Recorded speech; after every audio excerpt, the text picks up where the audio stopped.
A red-haired woman rests peacefully in a sun-drenched forest. The goddess of fire, Siren Arsis Harneshan, is interrupted by a voice calling her name, while another woman named Arwen approaches. Arwen, the goddess of prophecy, announces she's finally found Siren and asks what is happening. Tak! Arwen urgently grabs Siren's hand, insisting they have no time for this. Arwen excitedly tells a confused Siren that she has found a way to get her into the celestial realm. Arwen reveals that gods who love gambling are focused on the Caronin Empire, where a great commotion is unfolding. The gods are betting points on which of the three princes of the Caronin Empire will become the next successor. Siren is aghast at the idea of the gods betting with points. Siren pushes Arwen away, adamantly declaring she is not interested in such a game. Siren is suddenly transported to a grand hall and wonders how she got there, while Arwen advises her to leave before she loses her points to the professionals already gambling. Arwen smiles benevolently, surrounded by a radiant aura of flowers. Arwen whispers a secret from the goddess of fate to Siren. She must choose Targa, the emperor's youngest son. Siren rejects the scheme, determined to earn her points honestly, and announces she is leaving. Arwen desperately clings to Siren, begging her to stay for just one drink as a friend, but Siren questions her persistence. Siren reluctantly agrees to a single glass, and Arwen cheerfully presents a golden goblet. Accepting the goblet, Siren feels suspicious, wondering why the drink seemed to be waiting just for her. As she drinks, a dizzying sensation overwhelms her. Siren slumps forward, and Arwen catches her calling her name. Holding the drugged Siren, Arwen urges her to use her points on the glowing purple orb before them. Arwen claims that betting is much easier than gathering points in the difficult human world. With a sly smile, Arwen tells Siren that her struggles are now over. Arwen excitedly pushes the dazed Siren's hand toward the orb, asking if she isn't thrilled. The world distorts violently through the lens of the magical orb. As Siren is forced toward a swirling vortex of energy, both women look on in shock. Arwen declares this one move will grant Siren all the points she needs to finally ascend to the celestial realm. Having lost all her points, the goddess awakens as a swaddled, blonde-haired baby. The story explains that gods engage in games with the human world, gathering points to enter the celestial realm, as a hooded figure holds a baby with light blue hair. As two robed men argue, the narration explains the system of collecting points for entry into the celestial realm. Siren, now an enraged baby, internally fumes that she lost all her points because Arwen tricked her with liquor, while a separate image shows Arwen giggling and teasing her about getting drunk. A man with gray hair stares intently as the blonde-haired baby in his arms begins to glow. The man is revealed to be Emperor Arnoa II of the Caronin Empire, who seems to recognize the infant. Emperor Arnoa studies the baby's face with a serious expression. The Emperor asks a hooded figure if they found the child, and the figure confirms they found her with a woman fleeing during a great battle. The hooded figure explains that the woman instructed them to present an item if anyone asked about the baby. A simple gold ring is revealed, and the Emperor is stunned, recognizing it as Targa's ring. The Emperor asks a nervous Count Montez if the child resembles Targa, and the Count hesitantly agrees. The Emperor muses that the baby does indeed look very much like Lord Targa. The Emperor angrily shushes the crying infant, causing the reincarnated Siren to silently rage at his harshness. Standing over the hooded figure, the Emperor wonders how Targa, who had no romantic entanglements, could have fathered a child. The Emperor questions the hooded figure about the baby's age and the location of her mother. The hooded figure solemnly reports that the child is 9 months old and her mother died shortly after giving birth. The Emperor and Count Montez react to the tragic news with grim expressions. Count Montez explains that they cannot confirm the child's royal blood until her first birthday, when she can use the power of water. The Emperor decisively orders the hooded figure to place the child on the ground and step away. As the hooded figure complies, the baby watches in alarm as the Emperor summons a swirling torrent of magical water, wondering what he plans to do. The Emperor declares with grim determination that there is, in fact, a way to check the baby's lineage right now. The magical water surges toward the wide-eyed, helpless baby. The powerful wave of water swirls with intense magical energy. The water parts around the baby, who now looks up with an innocent, glowing aura. Count Montez urges His Majesty to look at the baby, but the Emperor declares that what he sees is already proof enough. With a sharp point of his finger, Emperor Arnoa declares the test proves she really is Targa's child.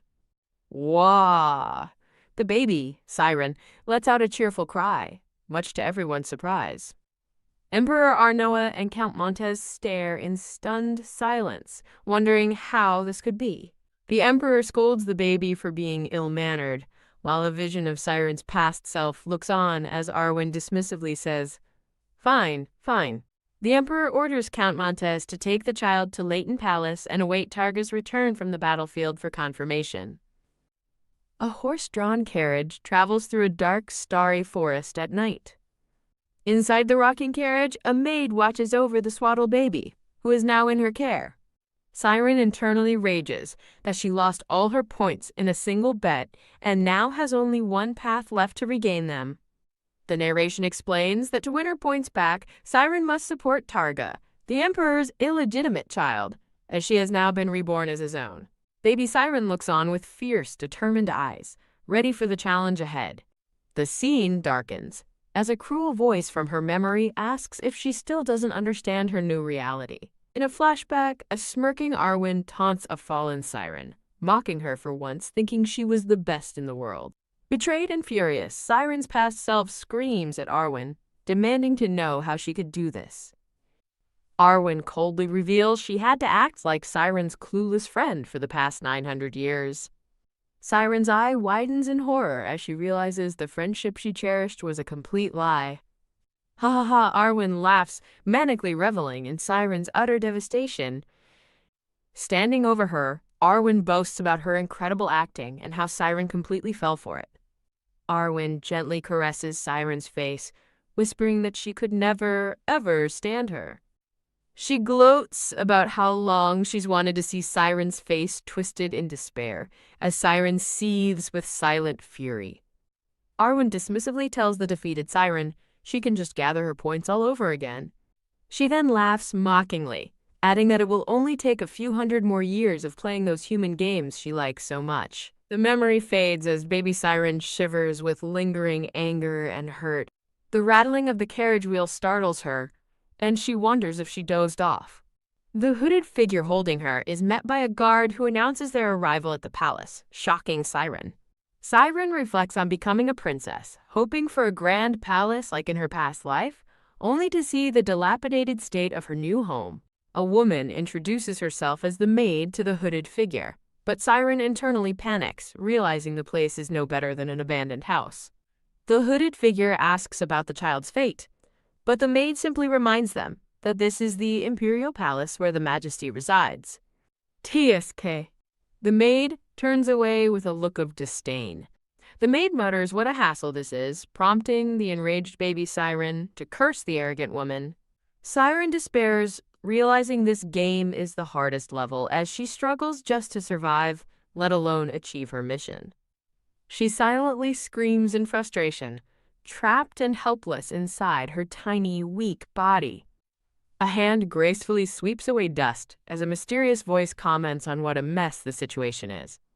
A handsome man with dark hair watches from the shadows with a knowing smirk. He reveals himself as Belzer Maximilian, the god of war, and taunts Siren for having lost her edge. Belzer leans over the baby, warning her to stay away from Arwen and telling her to leave if she's looking for a fight. He patronizingly suggests she should thank him for saving her from being abandoned after her mother died. In a playful thought bubble, Belzer boasts that his help was essential, while Siren's chibi form thinks her ex is thorough with his aftercare. Siren internally schemes, thinking that if the Almighty finds out about Belzer's interference, he'll be in serious trouble. Spreading large, dark wings, Belzer confidently states that as a god in the celestial realm, the Almighty can't touch him, as he broke no rules. He rationalizes that simply moving a mortal baby who might have died anyway doesn't count as forbidden meddling in human affairs. Leaning in, he asks the silent baby what she thinks of his logic. Siren mentally asks Belzer if he did all this because he still has feelings for her. Haha. Belzer laughs, asking if she wants a mirror to see her current state, as she glares back at him. Announcing he's leaving, Belzer prepares to depart through a window. With a final, confident smile, he tells her to try handling things on her own for once. He vanishes in a flutter of black feathers as Siren waves, thinking he's as incomprehensible as ever. The narration explains the cosmic order. Gods from the middle realm descend to the human world for games to earn points from the Almighty. These points are earned through feats like self-sacrifice, or achieving the impossible, breaking the monotony of their existence. The ultimate goal is to fulfill their roles by influencing humans positively and living faithfully, thus proving their worth as children of the Almighty. The narration explains that gods play games for excitement, gathering points to earn a chance to ascend to the celestial realm. Ha ha ha, baby Siren seethes, remembering how her supposed friend Arwen betrayed her, costing her all her points. Clenching her tiny fist, Siren vows to earn back her points in one go by beating the hardest game and showing Arwen who's boss. The story introduces Targa, the third and illegitimate son of the Emperor, an outcast no one expects to take the throne. Wahaha, baby Siren gleefully imagines a mountain of gold, realizing that making the underdog Targa Emperor will earn her massive points. She steels herself for the most difficult game in existence, determined to make her new father, Targa, the next emperor. As two maids enter a dusty room, one complains about the mess, while Siren feigns sleep in her crib and wonders who they are. TSK. A stern-looking woman with her hair in a bun peers down at the baby, callously remarking that she's sleeping, unaware she's been abandoned. The woman remarks that filthy bloodlines like this are bound to appear as the baby sleeps, and the trials begin. The stern woman turns and summons the other maids, calling out for the ladies to come here. 3 maids approach, and one asks what their superior, Parma, needs from them. Parma informs the maids that the child will be staying until Duke Targa's return and that one of them must care for her. As Parma asks who will take the job, 2 of the maids look away with nervous, unwilling expressions.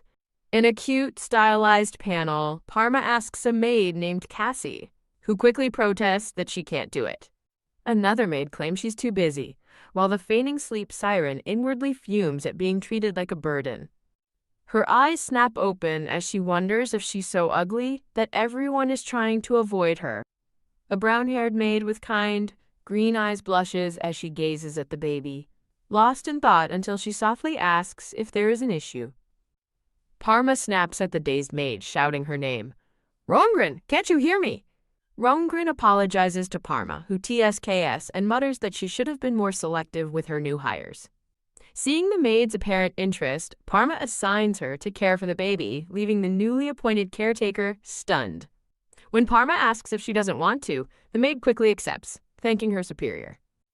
Parma warns the maid, now addressing her as Rowan, not to complain later since she volunteered, and clarifies her workload won't be reduced. Rowan agrees and asks where to find food and clothes, but Parma scoffs, asking if she can't figure it out just by looking at the baby. Parma grabs Rowan's chin, leaning in menacingly, and telling her to just make sure the child doesn't starve. Dismissively, Parma adds that Rowan's background makes her a perfect fit and that she's interested to see how they get along. As the other maids leave, baby Siren sighs with relief, exhausted even though it's only morning. Rowan approaches the crib with a gentle smile and a bouquet of flowers, greeting the little one. She gushes over the baby's beauty, saying she was so surprised she thought she was looking at an angel. Rowan tells the baby that no matter what, she looks just like the Duke, as Siren reaches out a tiny hand. Siren's eyes sparkle with hope. She thinks that, while Rowan seems mistreated, her kind heart means she can be trusted. Rowan asks if the baby would like to see the Duke, shocking Siren, who wonders if her father has already arrived. Panicked, Siren shakes her head, thinking she's not ready for this yet. With a grand flourish, Rowan announces she will show Siren the whole family. Rowan presents a wall adorned with several sparkling family portraits in an old, dusty room. Hey. Rowan giggles, relieved, and explains the room used to be the Emperor's private study, which is why it's full of portraits. She points to a portrait of Emperor Arnoa, reminding Siren that she saw him yesterday. Next, Rowan gestures to a painting of the late crown prince, flanked by the two Grand Dukes. Siren's eyes widen with anticipation as Rowan begins to introduce the final, most important person. A grand portrait reveals a stunningly handsome man with blonde hair, identified as her father, Targa, leaving Siren to wonder if he's even human, while Rowan admits she first mistook him for a temple statue. As a former goddess, Siren internally scoffs, knowing no temple statue has ever been that handsome. Rowan giggles as Siren reaches for the portrait, exclaiming that the baby already recognizes her father. Siren gazes at the portrait with a determined look, knowing she just has to wait a little longer. She renews her vow, declaring that she will make her father the next emperor for sure. Her determination quickly turns to panic as she realizes that at this rate, she's going to starve first. 1 week later, Siren understands the head maid's cruelty, flashing back to Parma's menacing threat. Grimy and neglected, she laments that no one has come to clean the room, bathe her, or even feed her.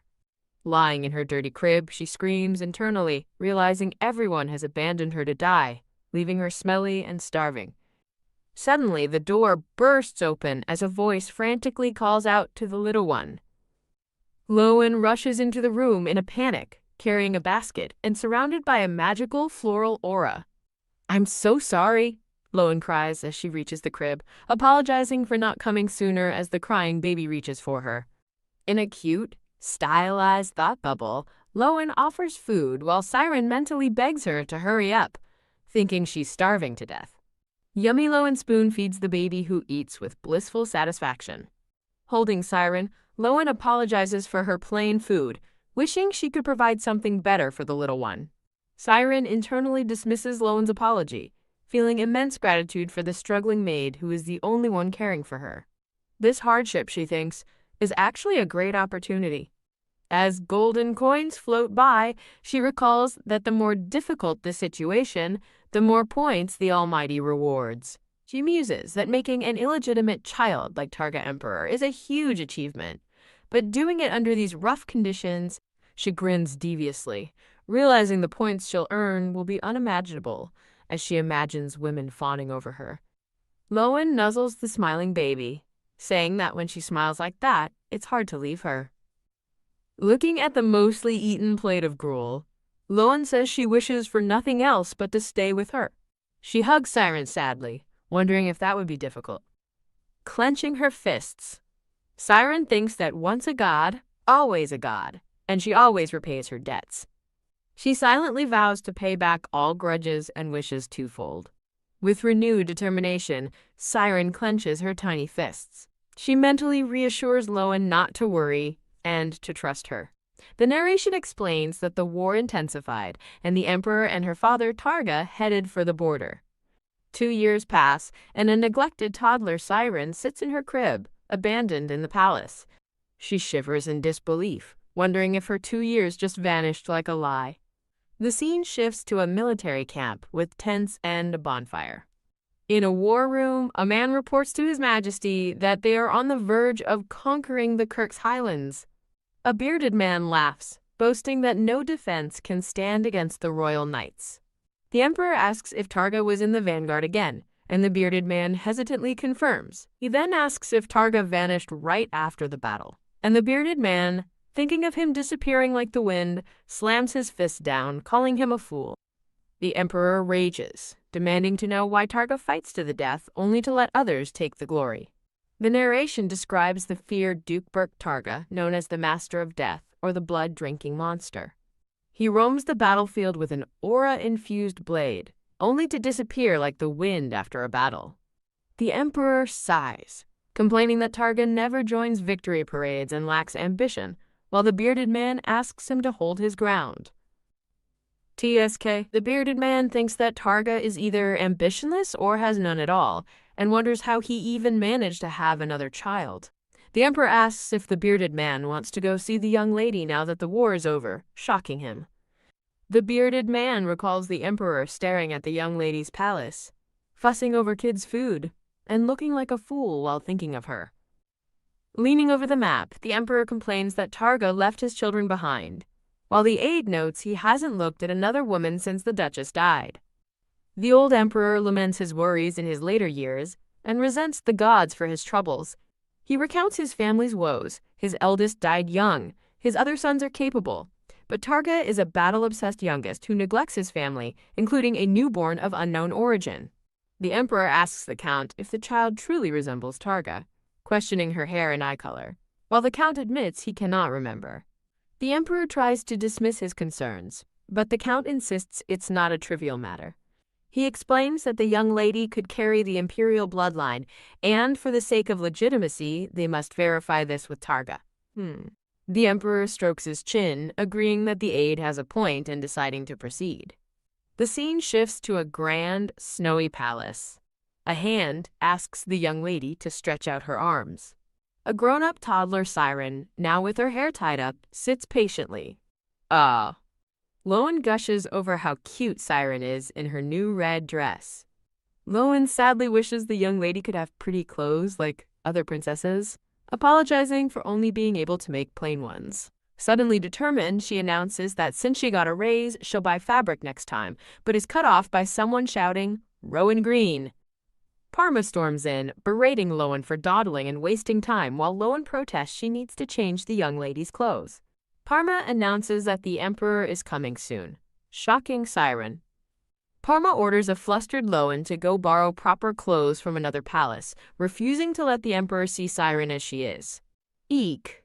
Parma grabs Rowan's wrist, ordering her to go quickly, as Rowan cries out that she can't leave the young lady alone. As Rowan is dragged away, a panicked Siren waves and says, "Bye-bye." She continues to wave, mentally telling a worried Rowan to come back safely. Wah! Rowan cries as she's pulled away, promising to be back quickly and wondering how she could leave the young lady with Parma. Left alone with Siren, Parma shoves the toddler back into the crib. Parma points a finger at Siren, ordering her to behave for the emperor and not cause trouble. Hee hee! Siren flashes a fanged smile, which prompts a confused Parma to ask why she's smiling. HMPH. Parma smirks, daring Siren to keep that same energy in front of His Majesty. Parma orders the other maids to immediately replace the old curtains and cradle, and a maid complies. As maids bustle around her, Siren peeks over the crib, wondering aloud why she is smiling. With a demonic glint in her eyes, she thinks it's because she's delighted to finally send Parma away. As a carriage arrives at the palace, the emperor's bearded aide formally greets His Majesty. Parma and her maids greet the emperor and his aide, but he curtly tells them to skip the pleasantries. The emperor, now with a neat purple-tinged beard and hair, stands before Siren's crib, finally meeting her. Beaming with joy and surrounded by sunflowers, Siren cheerfully says, "Hello." The bearded aide blushes, gushing to the silent emperor that the young lady is as lovely as an angel. Blushing and flustered, the emperor wonders why Siren is acting so friendly, while his aide insists it must be because she likes him. Siren gazes up adoringly at the emperor, who looks down at her with a gentle, inquisitive expression. In a stylized thought bubble, the emperor muses that children her age are usually shy, while his aide concludes she has a gentle disposition. Watching from behind, Parma observes that Siren appears even more beautiful, suggesting she has been well cared for. The emperor turns and asks who is responsible for the child, and Parma steps forward to take the credit. Fidgeting with a cloth, Parma falsely claims she has cared for Siren day and night as if she were her own, remembering Rowan's face. Parma continues her saccharine act, praising Siren's gentle and intelligent nature, calling it her duty as caretaker. As Parma claims she wanted to do even more for Siren, the toddler's face darkens ominously. Why? Siren suddenly slaps Parma across the face, letting out a piercing cry. A shocked Parma tries to quiet the screaming toddler, explaining to the startled men that she isn't usually like this. Parma leans in close, desperately pleading with the crying Siren to stop. As Siren wails, her demonic inner self smirks, thinking she won't stop that easily. A dramatic declaration appears. Starting now, it's payback time. Siren continues to wail in her crib, as Parma fusses over her, the emperor and his aide looking on. The emperor watches thoughtfully, wondering why the supposedly calm baby is suddenly having a fit. Scolding Parma, the emperor orders her to calm the baby down since she's the nanny. She nervously agrees. Parma forces a smile while trying to soothe Siren, wondering why she's acting out as the toddler glares at her. When Parma reaches for her, Siren slaps her hand away, screaming, "I hate it?" Siren reaches past Parma, her hand outstretched towards Rowan, who has just arrived and looks on in shock. Rowan returns to find Siren reaching for her and Parma calling her name. The emperor summons Rowan, asking if she is a maid here, and she timidly confirms she attends the young lady. Under Parma's sharp gaze, Rowan quickly changes her story, saying she only visits the room occasionally. The emperor crosses his arms and sizes up the nervous maid. Startled, Rowan looks up as the emperor points out that Siren is looking right at her. The emperor orders Rowan to hurry and comfort the child, and she rushes to the crib. Rowan gently reaches into the crib, calling out to the young lady. Rowan lifts Siren into her arms, and they gaze at each other tenderly, surrounded by pink flowers. Siren smiles sweetly, thinking her beloved Rowan's name. Rowan comforts the sad-looking Siren, while the emperor and his aide watch. Siren suddenly hugs Rowan tightly, much to the maid's surprise. Huh? Rowan is confused, feeling something hidden inside the young lady's clothes. A sharp wooden splinter falls from Siren's dress, embedding itself in the floor with a dark aura. The emperor stares intently at the object on the floor, questioning what it is. The aide pulls the sharp piece of wood from the floor, reporting to the emperor that it's sharp enough to be a weapon. The aide holds the splinter to a terrified Parma's throat, demanding to know why a weapon was hidden in a baby's clothes. The emperor confronts Parma, asking how she can claim to be the caretaker when she knows nothing about this. Panicked, Parma denies everything, shouting that it's absurd to call it a weapon. The emperor's eyes narrow in suspicion as he realizes the splinter came from the crib's railing. As the emperor questions the presence of a new crib, Parma panics, realizing the splinter came from the old, dilapidated one Siren used that very morning. The emperor furiously points at Parma, accusing her of changing the crib just before he arrived to hide her neglect. A terrified Parma collapses to her knees, pleading with His Majesty. From the emperor's view, Parma begs for forgiveness, falsely claiming she only wanted to present the baby in a better state. The emperor recalls Siren's fit upon seeing the old crib, realizing it was clear proof of her poor treatment and a grave disrespect to the royal family. Now in Rowan's arms, Siren blushes and shyly calls out, "D-Daddy." The emperor, now wearing a purple face mask, laments that neither he nor her father could care for Siren, wondering how hard her life has been. The emperor orders the count to immediately take Parma away to be punished for her crimes as she stares in disbelief. 2 guards seize the screaming Parma, who desperately protests her innocence as they drag her away. As Parma's cries fade, the emperor and his aide stand silently, watching Rowan comfort Siren near the new crib. The emperor startles Rowan by asking for her name, and she timidly introduces herself. When the emperor asks if she's been Siren's caretaker all along, Rowan nervously denies trying to deceive him. Surrounded by flowers, Rowan holds Siren gently as they share a quiet, tender moment. The emperor commands Rowan to cease all other duties and focus solely on caring for the child.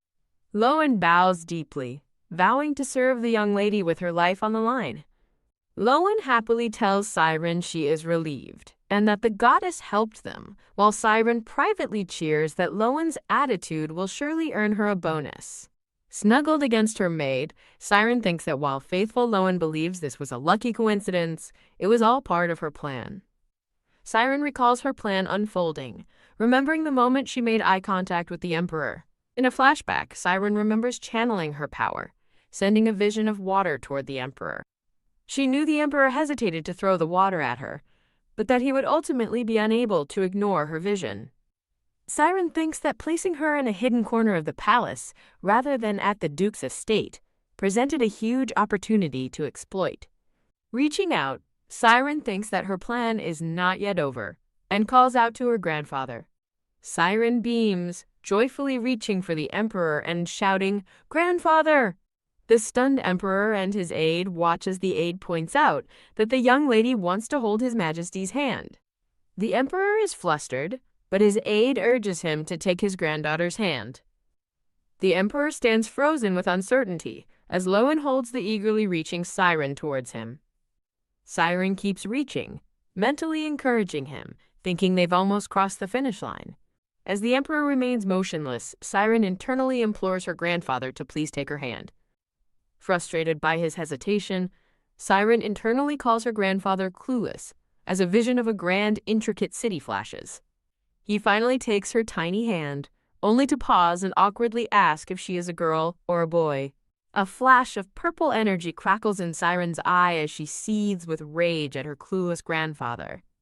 Narration explains that the day went according to her plan, and the emperor began visiting the palace more often. In a quiet room, the emperor sits with Siren, who now wears a simple green dress. Siren sits quietly, staring up with her large purple eyes, bubbles floating around her. The emperor gazes at Siren with a look of profound regret, thinking to himself, "To think I neglected you." Patting her head, the emperor proudly notes that she has grown strong and healthy, while Siren inwardly calls him dramatic. Visitors to Leighton Palace increased, though Siren notes they were mostly useless gossips. The narration continues, explaining that very occasionally, some visitors were quite worthwhile. Rowan compliments Siren on her new dress, and the toddler peeks from behind the maid's shoulder with a pleased smirk. Rowan shows off a beautiful new dress sent by Count Montez, while Siren privately muses that the emperor's aide has good taste. Holding the fine dress, Rowan sighs wistfully, hoping that his majesty will visit again soon. The emperor lies awake at night, haunted by the image of the doll-like Siren calling him grandfather. A vision fills the room, showing the emperor vowing to claim Siren as his granddaughter before the duke can arrive. Siren watches Rowan, thinking that winning over the emperor is one thing, but there's someone far more important to deal with.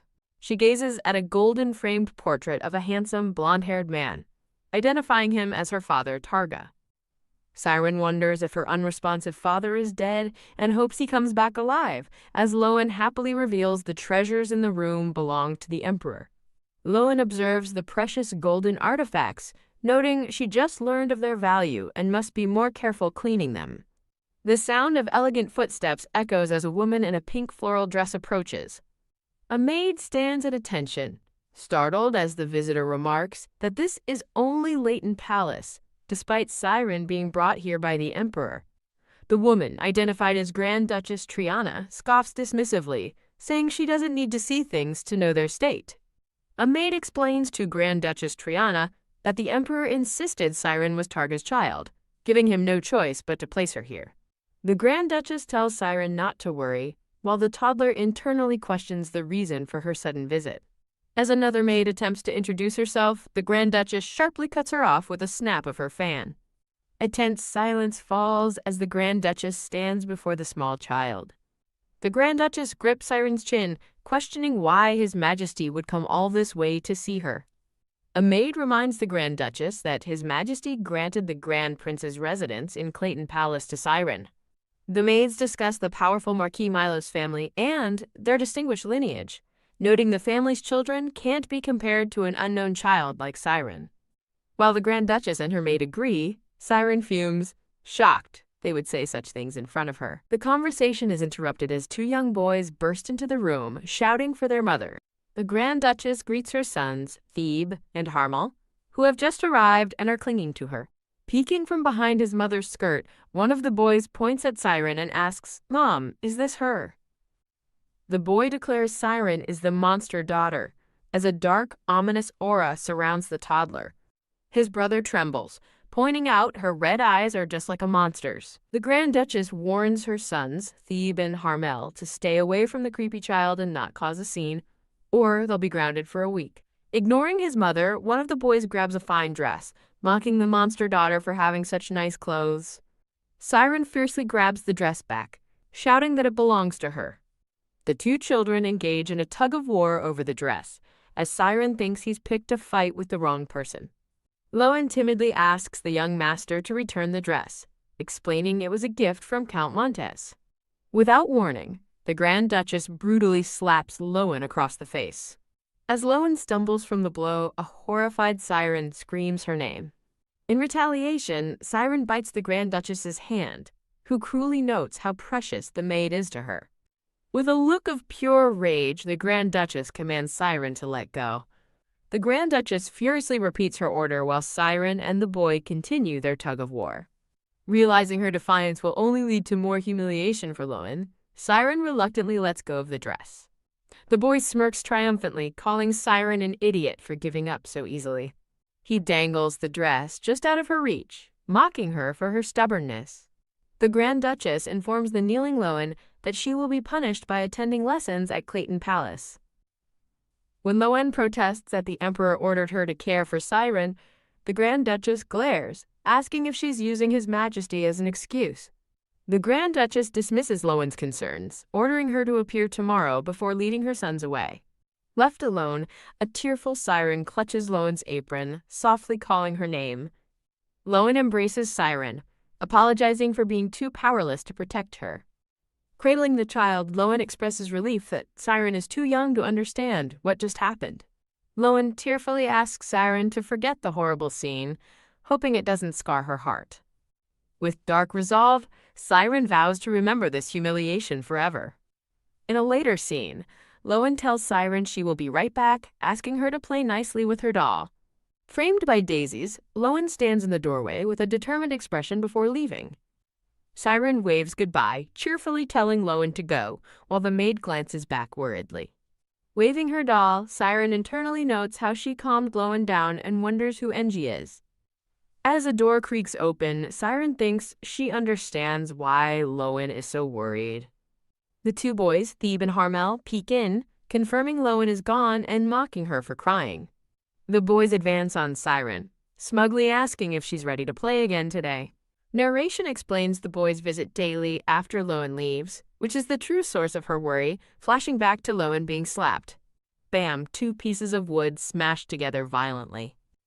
The purple-haired boy holds a broken plank, sneering that the palace is so run down, no one will notice if things get broken. As the boys gleefully trash the room, narration reveals this is the real problem, while Siren watches with a wicked grin. The reddish-haired boy grunts in frustration while trying to break a piece of furniture. He asks his brother if they can break all the annoying stuff, but the other reminds him their mother said it belongs to the Emperor. One of the boys prepares to stomp on something on the floor. The boys decide it's not their fault if things that are already falling apart break, enraging Siren, who glares and thinks, "These little brats." The purple-haired boy, Harmel, glares at Siren, demanding to know what she's looking at because it's creeping him out. His reddish-haired brother, Thebe, salutes and observes that the gloomy ghost looks just like someone named Castile. Tisk, Siren scoffs internally at the obvious comparison since they're brothers, before freezing in shock, wondering if her father Targa has other children. "Hey, Thebe!" Harmel calls out, telling him to stop the gloomy talk so they can go play in the garden, and his brother eagerly agrees. Siren fumes that the brats ran off just as she was about to ask about Castile, but decides she can just ask Rowan later.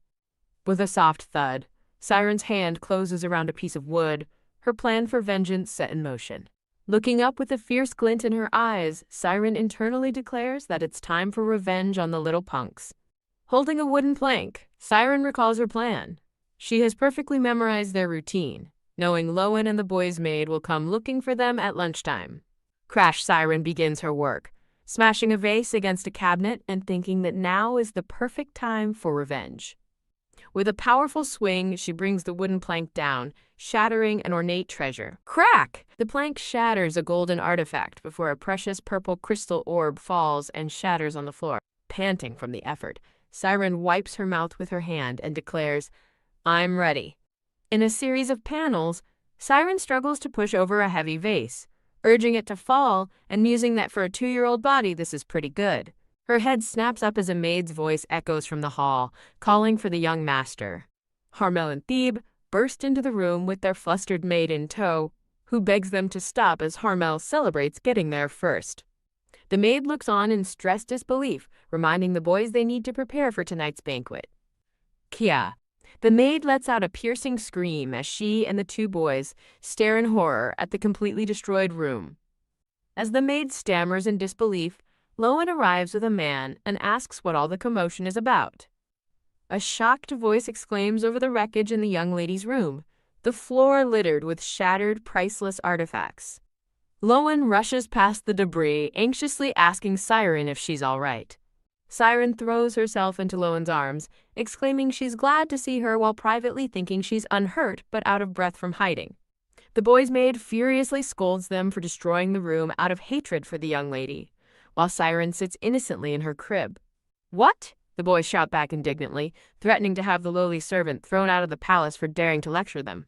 As a crowd of servants gathers, one explains that the young masters trashed the room just as the sound of elegant footsteps approaches. A pair of elegant, pearl-adorned shoes steps into the chaotic room. An authoritative voice orders everyone to step aside as the Grand Duchess Triana arrives on the scene. Just as Harmel threatens to get the maid fired, the Grand Duchess appears in the doorway, furiously shouting her sons' names. Harmel, Thebe. Thebe runs to his mother to tattle on the rude maid, but she sharply tells him to hold his tongue. The Grand Duchess grips her fan, seething that she asked them to behave for 1 week, only for them to destroy His Majesty's belongings.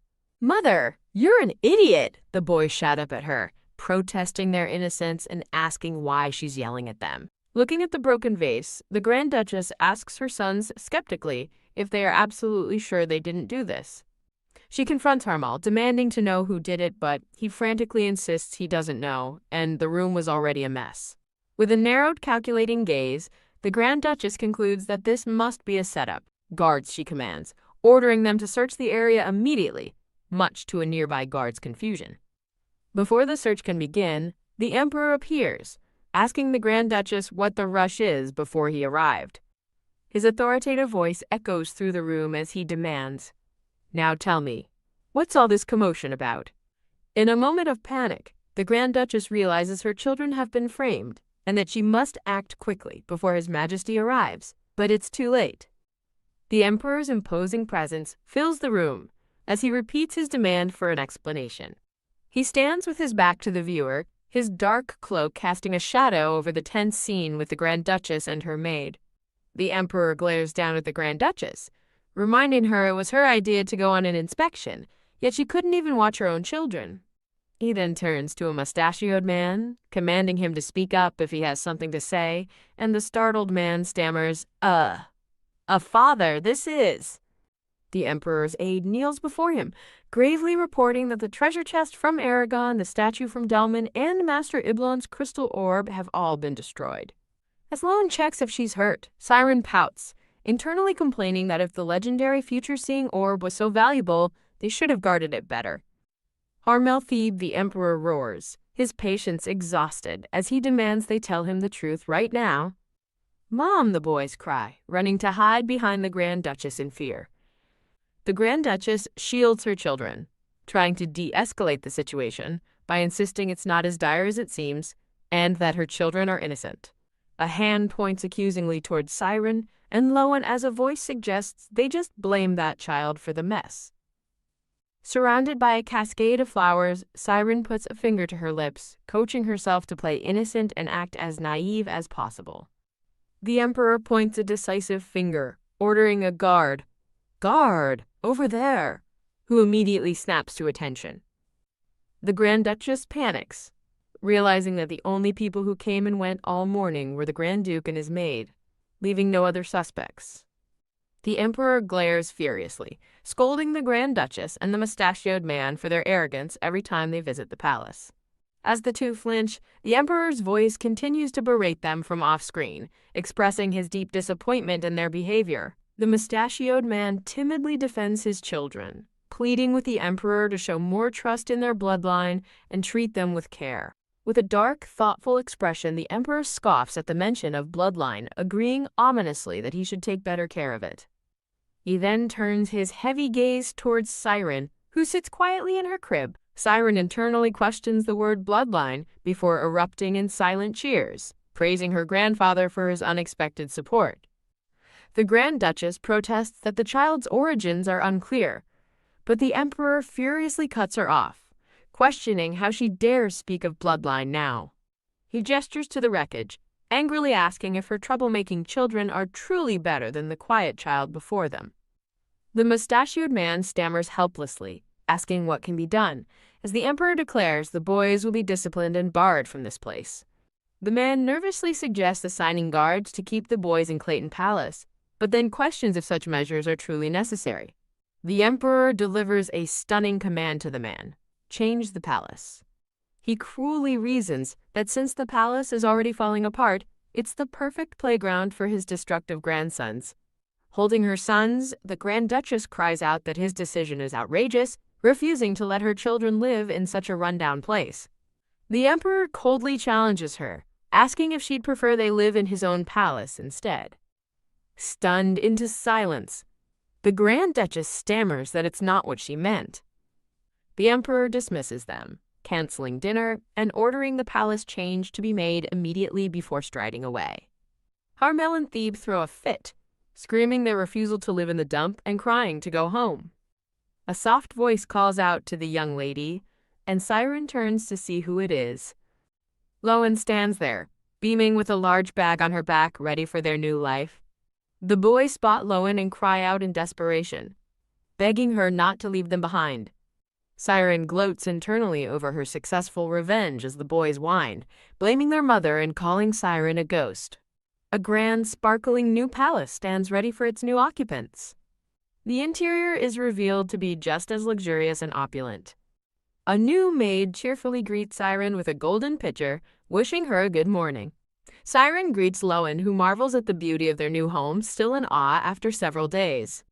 As Rowan muses on the Emperor's fondness for the bloodline, Siren sighs internally, thinking, "Here we go again." Rowan excitedly tells Siren about being officially recognized as part of the bloodline, while a hungry Siren just wants to eat. Siren reflects that their current situation cannot last forever, knowing she must make a move. A golden ewer is presented to Siren as she sits at a table, poised for something important. Rowan presents a basin of water, announcing it's time to test for the power of water. A vision of the goddess Rosia appears as narration explains that wielding water is the first condition for being recognized as imperial royalty. Siren recalls hearing that all her relatives, like someone named Turvin, can control water and are usually trained by their parents. Lacking parents or a teacher, and born with a fire attribute, she despairs over how she's supposed to unlock any powers. Rowan explains that in a few months, Siren will be officially tested on her ability to use the power of water. Rowan brightly encourages Siren to extend her hand and try to draw out her innate power. Whoosh! A small tendril of water suddenly erupts from the basin. Rowan looks on, confused, admitting she's not sure what just happened. She thinks that it seems she messed something up. In his study, the Emperor listens as the mustachioed man expresses his worries about the Eastern settlement. The man assures the Emperor that the East is fine for now, but the Emperor wearily wonders how much longer he can sustain it alone.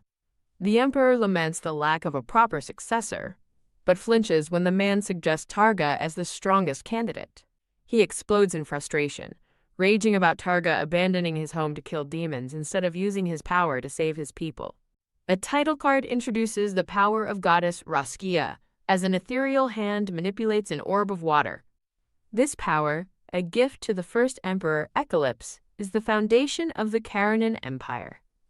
While legend says the first emperor could create thousands of blades from water, that power has faded over time. But Targa was different.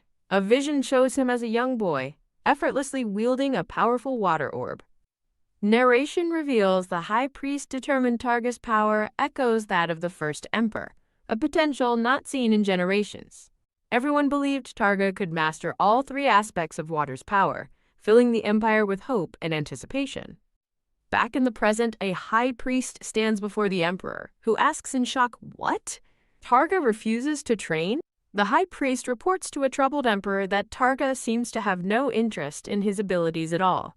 Narration reveals that Targa never trained, instead hiding his power and riding straight to the front lines upon growing up.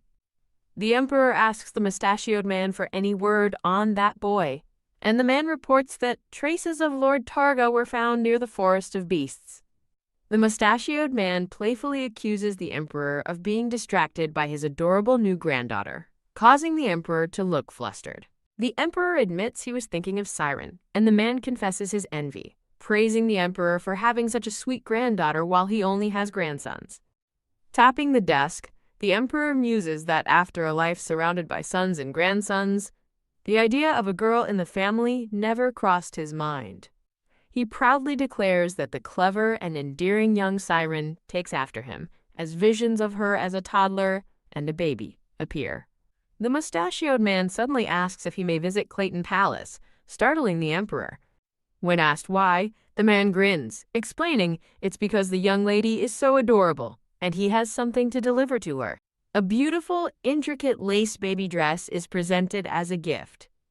As two aides bring gifts, the mustachioed man remarks on the small clothes, prompting the Emperor to declare he'll go along as well. The man beams, asking if the clothes aren't beautiful, but his aide reminds him he still has work to attend to. "I have business there too," the Emperor insists, eyeing a shining gift box. Meanwhile, Siren makes no progress, splashing her hands fruitlessly in the water basin. Rowan's relentless training continues, but Siren remains stuck, unable to manifest her powers. Rowan brightly suggests a great idea, while a weary Siren internally panics, wondering what new trial awaits. Rowan reveals she heard from Sir Lucas's maid that mixing medicinal herbal powders into water can purify it. With a confident thumbs up, Rowan shows her absolute faith in this new method. "Rowan, stop!" Siren shouts internally, demanding to know who Lucas is and begging her maid to finally give up. A voice mocks Siren for being a mess as an elegant shoe steps into view beside her. Siren looks up in shock to see a smirking, dark-haired man in white robes looming over her. The man questions her presence in the new palace as Siren internally despairs. "Why are you here again?" According to Beelzer's Siren observation log, a black bird watches Siren eat jelly, thinking she's acting high and mighty, while Siren internally yells at the snooper. The dark-haired man casually pops a piece of the jelly into his mouth. He declares the human-made jelly surprisingly good, and Siren retorts that it's Rowan's special recipe. His playful demeanor vanishes as he sternly demands to know what her business is here.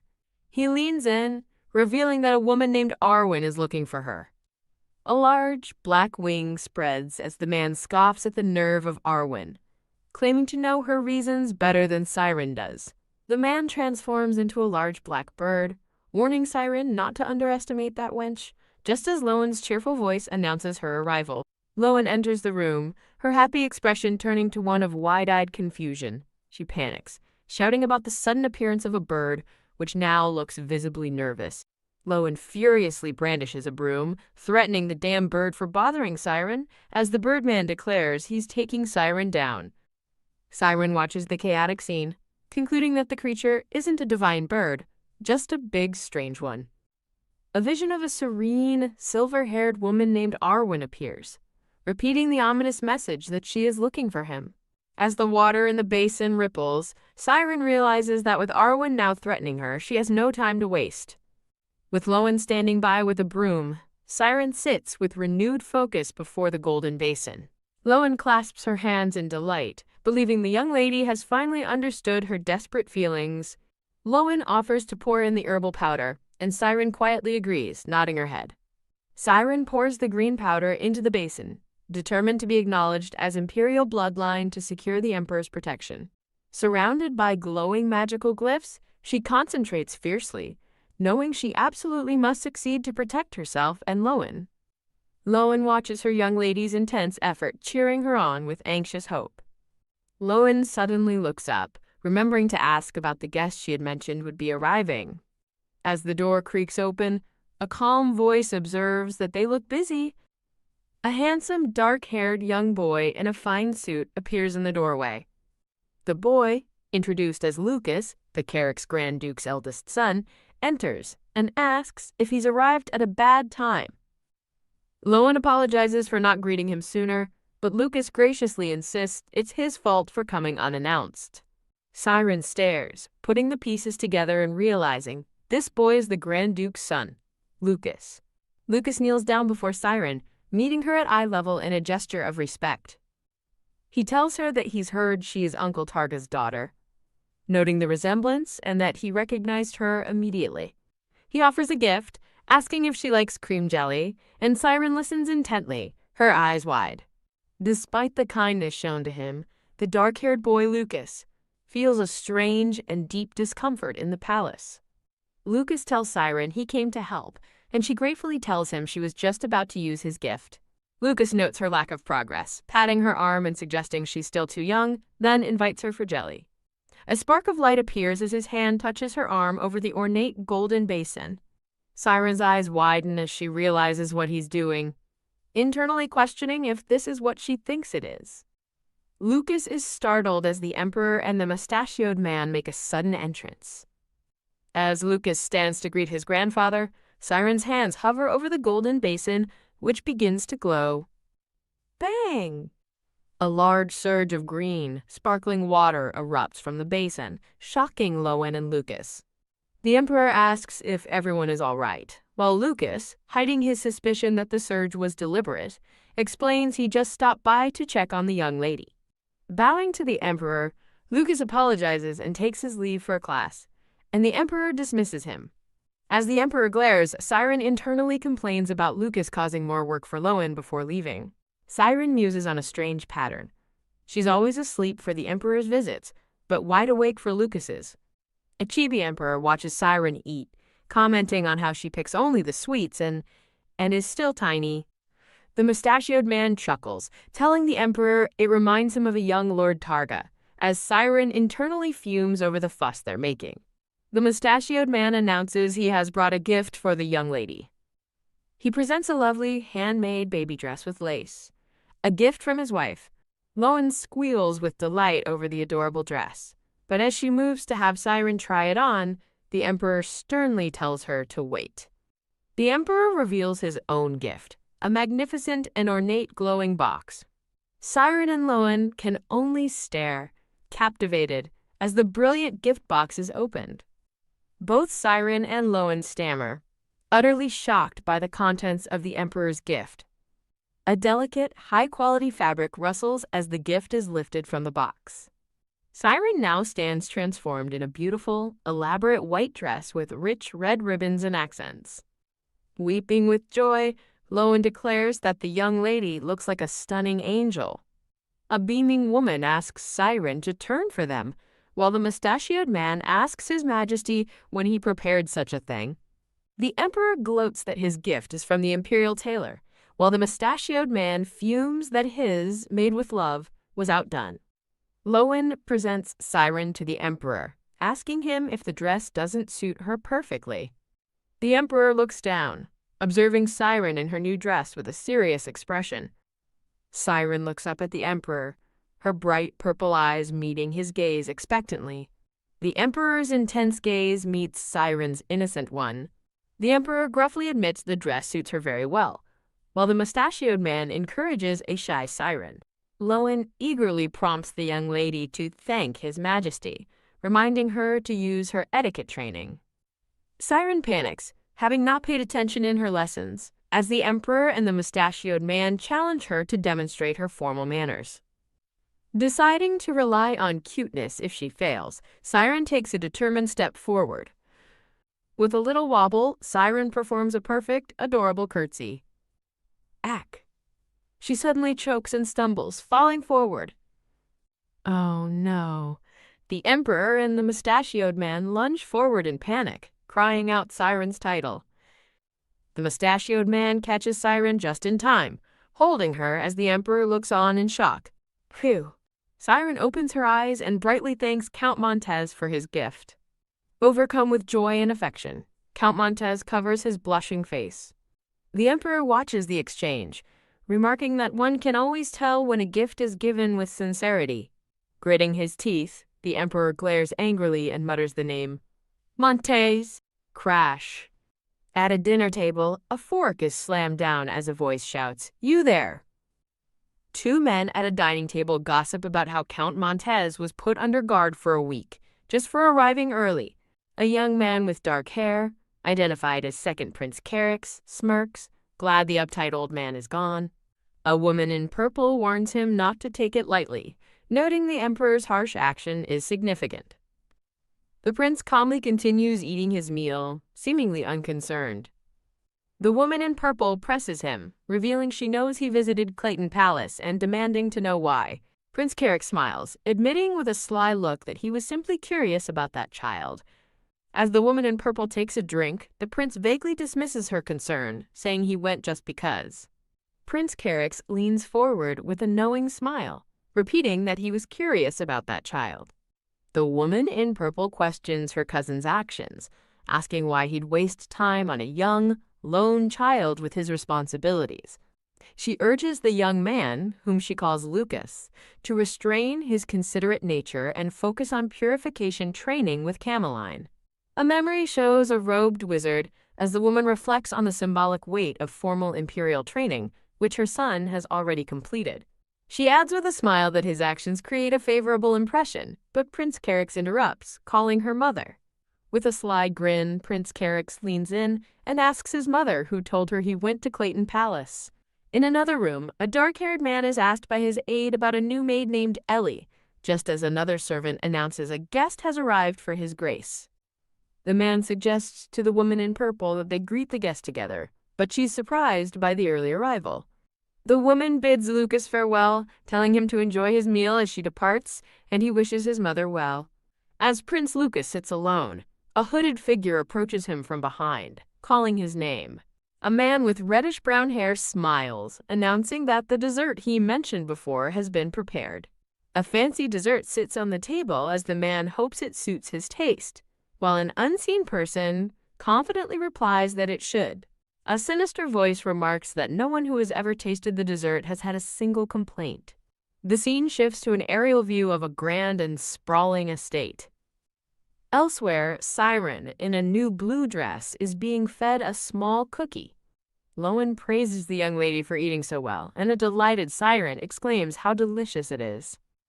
Rowan reminds her that another tedious training session follows her meal, causing Siren's happy expression to plummet. The scene transitions to a peaceful garden with a flowing fountain. Rowan and Siren have a picnic outside, with Rowan admiring the flowers and lamenting her busy schedule. Rowan asks Siren if she's enjoying the outdoors, and Siren quietly agrees that it's nice. Siren panics internally, realizing with dread that the pleasant outing is just leading back to more training. And so the princess went on her journey. Rowan closes the book, asking a sleepy-eyed Siren, nestled in her lap, if the story was wonderful. Embracing Siren, Rowan expresses her joy at finally having a quiet moment to read to her again. Siren beams, declaring that she loves playing with Rowan much more than training. Yawn. Both Rowan and Siren let out big yawns, and Rowan notes that the young lady must be getting sleepy. Rowan's hand gently rests near Siren as she softly sings a lullaby to her. Rowan watches over Siren, tucking her into bed for the night. As Siren sleeps peacefully, she internally notes that the Emperor grumbles daily but seems to like her, despite his chibi form complaining about her still being in a cradle. A single tear escapes from Rowan's eye as she sleeps. Rowan watches over a waking Siren, her expression full of gentle concern. Rowan's thoughts drift to happy images of Siren, realizing that simply seeing the child happy is enough for her. Clutching her chest, Rowan reflects on how selfish she had been before. Having a nightmare, Siren jolts awake, desperately shouting, "No, Rowan, no!" In her dream, a younger Siren runs to embrace Rowan amidst a field of pink flowers. Rowan is startled by Siren's thoughts as she watches the young lady sleep. Rowan gently reassures the frightened Siren, promising to stay by her side until she falls asleep. Now calm, Siren tells Rowan not to apologize and that she had a wonderful day with her. In a moment of quiet reflection, Siren thinks that the day was so fun, it feels almost unsettling. A memory surfaces of a past life. A girl happily leaves home, waved off by her mother on an ordinary day. The memory turns horrific as the mother is shown splattered with blood, a moment when someone precious was suddenly lost. Flash Siren's eyes snap wide open in bed, awakened by the traumatic memory. Dazed and alone, Siren looks around the room, weakly calling out for Rowan. She, a dark, hooded intruder, looms over her bed, silencing her with a gesture. Feeling a knife at her throat, Siren panics as the intruder threatens to kill the maid next door if she screams. The intruder holds up a glowing green jelly, lamenting that she woke up before his poison could work peacefully. The hooded figure smirks, boasting that the poison jelly was crafted with nutty, smooth, dedicated care. Her feet twitching in terror, Siren realizes she's been given poison. As the intruder forces the poison to her lips, Siren silently screams, refusing to die before meeting her father. Thwack! The assassin is suddenly hit by a powerful force and sent flying across the room. A new figure stands over the downed intruder, coolly remarking on his arrogance as Siren watches from her bed. A dark-haired man with glowing red eyes looms over the fallen intruder, his voice dripping with menace as he asks who gave him permission. From afar, the dark-haired man's question, "Who gave you permission?" echoes in the room as Siren peeks out from her bed at the scene. A nervous Siren looks up at the commotion, her wide purple eyes reflecting the sudden chaos. Her thoughts focus on the appearance of a new arrival, noting his golden hair. She then observes the man's piercing red eyes. Staring up at the imposing golden-haired man, Siren's mind connects the dots, and she hopefully thinks, "Dad." The golden-haired man, her father, looks down with an intense gaze and begins to speak. Thwack! But he whirls around, striking the dark-haired rescuer, who comments on the unexpected arrival of an uninvited guest. The dark-haired man smirks defiantly, telling the golden-haired man to consider himself lucky. Ugh! The golden-haired man violently grabs the rescuer's face, who cries out in pain. Holding the man by his cloak, the golden-haired man listens as the rescuer begs to be released, insisting he was only there to confirm something. The golden-haired man angrily questions why he let the child think he was her father, and the rescuer retorts that he had no other reason to be there. Awakened by the noise, Rowan rushes in, asking if the young lady is all right, as Siren internally fumes that her supposed savior is just making things worse. Rowan stares in utter shock at the chaotic scene, two men confronting each other over a defeated assassin, and wonders what is happening. She quickly scoops Siren into a protective embrace, frantically asking if she's okay. Still holding Siren, Rowan looks toward the golden-haired man's approaching boots and wonders why His Grace, the Duke, is here. The Duke turns his attention to the bound assassin, demanding to know whose orders he was following. Coke? Choked by the Duke, the assassin gasps that there were no orders. The Duke smiles cruelly, informing the assassin that his question wasn't a request for an answer. The terrified assassin can only stammer a fearful, "Why, yes," in response. Splat blood spatters violently across the scene. The Duke turns back to a horrified Rowan and Siren, coldly stating he was simply giving the assassin a choice. He finishes his chilling thought. The choice was to die quietly or die after some fun. Rowan pleads with the Duke to calm down for the startled lady's sake, but he ominously warns her that her turn will come soon. The Duke whisks Rowan and Siren away, moving with unnatural speed through the palace. Held tight, Siren despairs that after surviving an assassin, she now faces a father who seems even worse. Her thoughts race, realizing that even if Rowan escaped, the Duke's power means he would catch them in no time. Being carried away at high speed, Siren tearfully wonders if this is the end for her and Rowan. Whack! The Duke suddenly strikes Rowan, who cries out in pain as she is forcefully separated from Siren. Siren panics as her father grabs her wrist, watching Rowan get taken away and wondering what she can possibly do. Just then, the mustachioed man and another guard arrive, demanding to know what's happening in the middle of the night. The mustachioed man, captain of the guard's targa, reports his return and confronts the Duke about the commotion. Seeing him, Siren is overcome with relief, clinging to his leg and declaring that she's found her lifeline. Siren internally questions Targa's deceptive letter as he explains to the Duke that it was the only way to make him return. The Duke glares at Targa, demanding to know if his true purpose was to confirm her bloodline or to negotiate. Targa retorts, asking the Duke why he caused such a scene instead of simply coming to him first to learn the truth. The Duke looks away, admitting that wasn't his plan, but he saw someone suspicious and followed them. He reveals that the intruder tried to use poison on the child, causing Targa to gasp in shock. The Duke explains that he saw the assassin pull out a poison jelly and swiftly subdued him for questioning. Enraged, Targa shouts in disbelief that they dared poison his granddaughter, as Siren angrily urges him to teach both her dad and the assassin a lesson. The Duke sits down, revealing that he personally inspected the poison found in the food. He holds up the glowing green jelly, stating that it's something His Majesty would surely find interesting. A menacing image of an animal's skull appears, a single drop of green poison glowing on its forehead amidst wilting purple flowers. The Duke identifies the substance as Rasma's poison, a form of black magic believed to have vanished over 100 years ago. The scene focuses on the name, emphasizing the grave discovery, the poison of Rasma. The narration explains the poison's dark history as an evil power from a forgotten region, supposedly eradicated a century ago. Targa shouts in disbelief, questioning the reappearance of Rasma's poison, while Siren smugly pats his cheek. The Duke interrupts, stating grimly that this is not the proper place to discuss such a serious matter. Rowan steps forward to take Siren, obediently addressing the Duke as Your Majesty. Confused by the command, Rowan looks up with a questioning, "Pardon?" as Siren is gently lifted from her arms. In a sunlit room, Targa sits in a red chair and speaks to a concerned-looking Rowan. As the Duke walks down a palace corridor, Targa internally notes that the Duke is moving Siren to the palace, likely worried about what he might do to her. The Duke smirks, remarking how interesting it is that Targa speaks as if he knows his childhood, causing Targa to stammer in shock. Targa looks down regretfully, mentioning something that happened in the past, but the Duke dismisses it, saying it's all over now.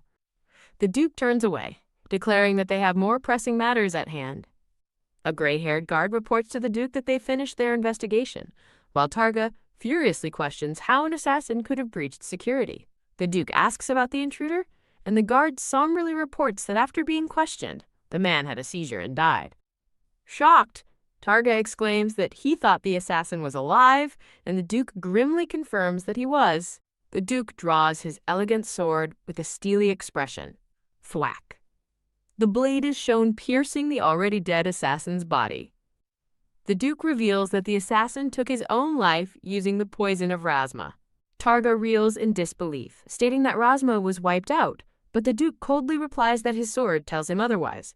Targa yells for the captain of the guard, and a dark-haired man in a blue uniform promptly responds. The Duke commands the guard to summon Count Montez and conduct a thorough search of every palace on the imperial grounds, and the guard quickly agrees. The Duke clenches his fist, thinking of his own father and how, contrary to his grumbling, he might have felt. Looking up with grim determination, the Duke's resolve hardens. The scene shifts to the vast, glittering golden palace as a new day begins. A small arm stretches out as Siren begins to wake up. Young Siren sits up in bed, stretching happily and declaring that she slept so well. Her smile vanishes as she looks off-screen with wide, curious purple eyes. From her perspective, she watches Targa look out over the palace as she considers how lonely it must be to live in such a place. She quickly shakes the thought away, internally scoffing at the idea of worrying about that grumpy old geezer, the Emperor, feeling lonely. Her thoughts turn back to the previous day's chaos, wondering what the outcome was. She vividly remembers the imposing sight of her father, recalling his overwhelming aura, closer to a demon than a man. She realizes how arrogant she had been. Sitting on her bed, she laments that after being so confident, she now doubts she could even face her father again. Startled, Siren lets out a shriek as her father suddenly appears in her room, announcing that she's awake. Trembling, she stammers, "Dad!" and asks why he's there so early. He places a hand on her forehead, asking if she's cold. As her father lifts her up, he asks why she is shaking. With a sudden realization, Siren thinks, ah. She panics internally for flinching so obviously, unable to hide her fear as her father observes her with a serious expression. Targa storms in, yelling at the Duke for scaring the child, while Siren internally cheers that her grandpa has saved her. The Duke coolly reminds Targa that he was told to come by morning, making Targa the late one, who flusters and dismisses the point. The Duke states he has something to show Targa, who looks on with curiosity. Continuing to hold Siren, the Duke declares that Targa won't be able to deny things once he sees the proof. He dangles a small, glowing object from his fingers. The Duke asks Targa if the item rings a bell. A close-up reveals a delicate, sparkling gold chain. The Duke holds the chain out towards a kneeling Targa. The Duke looks down with a knowing smirk, thinking to himself, "Proof, huh?" Sitting on the floor, Siren watches the tense exchange with an anxious pout. The Duke states that the chain is his, but he never gave it to Siren, leaving Targa to exclaim in shock. Siren internally reveals that she had a blue bird named Belzer steal the ring to use as proof.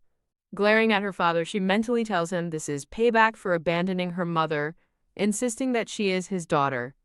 The Duke calmly studies the gold chain resting in his palm. He remembers a woman with long, dark, purple hair, conceding that he recalls one woman who might have had his child. He muses that she wasn't the type to steal, as Targa nervously tries to change the subject, insisting it's not the child's fault. Wah! Siren starts crying on cue, while her inner self cheers on her grandfather's excellent defense. Targa holds up the chain, arguing that even legitimate children are treated poorly in the palace, so what good is a ring anyway? With a chilling smirk, the Duke dismisses Targa's defense, declaring it all pointless. A young guard bursts in, breathlessly apologizing to His Majesty for the intrusion. Clank. The guard announces that they have successfully captured the culprit who aided the assassin. A dark-haired man with his arms crossed confronts Captain Targa, angrily questioning how he dares show his face after disgracing the royal family. The dark-haired man and his mustachioed companion chastise Captain Targa for arriving without his child and for his lack of remorse. The Duke casually asks what, precisely, he is supposed to feel remorseful for. Enraged, the mustachioed nobleman demands to know if the problem is that the Duke didn't pay off his illegitimate child, calling him an insolent little. The two noblemen quickly bow in apology to the purple-haired emperor, who has been observing the confrontation. The emperor calmly sets the argument aside for now, turning his attention to the captured culprit. The dark-haired nobleman introduces the young guard, Lucas, stating that he's been keeping an eye on the culprit. A woman in a purple dress named Ellie confronts Lucas in disbelief, asking why he never told her about his investigation and how he caught the suspect. Lucas explains that he was simply watching a new maid, who seemed out of place and had gone missing that morning. He continues, revealing that her suspicious late-night activities led him to report her to security after the assassination attempt. The gray-haired Count Montez reports to the Emperor that they searched the maid's quarters on Lucas's information. He presents their findings, 2 small, glowing vials of mysterious liquid. As a red liquid is poured, a voice explains that while it looks like ordinary poison, mixing the 2 vials together creates a different effect. A dark, shadowy energy erupts from the mixture, shocking the Emperor and a nearby guard. A voice clarifies that the poison's black magic appearance is merely for show. In reality, it's just an ordinary poison. The dark-haired nobleman reports that a bird given the poison died just like the assassin, proving the black magic theory was a red herring. He turns on Captain Targa, demanding an explanation for the unnecessary panic over Rasma's poison, while Targa fumes at being blamed. The Duke asks what the captured maid revealed, certain she couldn't have orchestrated the plot alone. Ellie and another lady gossip, wondering about the maid's motive, especially since she worked in Lucas's palace. The blonde Grand Duchess smirks, suggesting the maid's loyalty was merely excessive, before shockingly striking Ellie. The Duke turns, startled by the commotion, and asks the Grand Duchess what she just said.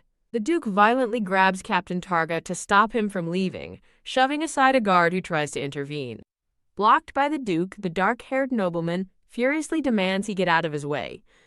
With an intense glare, the Duke warns him to back down unless he wants to lose face fighting someone beneath him. The nobleman points an accusing finger, sputtering that the Duke is arrogant, as Lucas watches in shock. Lucas observes the escalating chaos with a knowing smirk.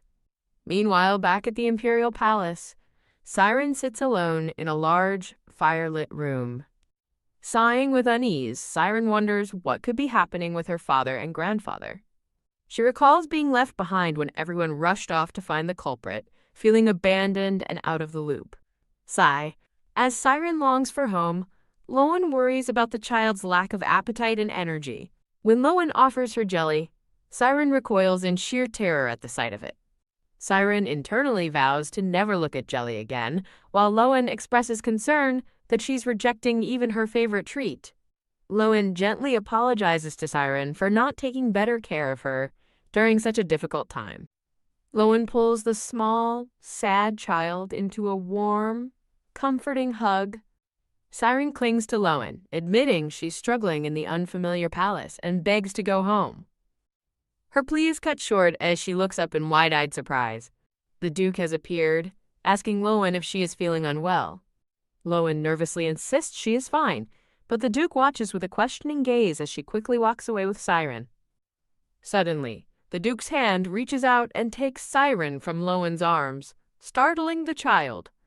The Duke stares down at a terrified Siren, asking what she's plotting now, while she trembles in fear. Flinch. Siren recoils instinctively as her father's hand brushes against her hair. The Duke observes her fearful reaction, telling her that if she's going to struggle this much, she never should have set foot in the palace to begin with.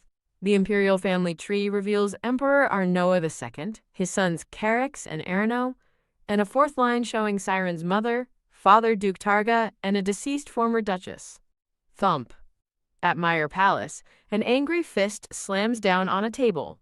Carex, the Duke's brother, seethes with rage, declaring he never thought his brother, Duke Targa, would act so brazenly. He recalls how Targa always endured insults with indifference in his youth, wondering why he chose today to lash out in front of the Emperor. At Meyer Palace, Carex scolds a dark-haired woman for getting provoked by someone beneath her, and she meekly apologizes. Tesk, Carex lectures the woman, stating that if she can't rely on her background like Erno, she must at least be clever.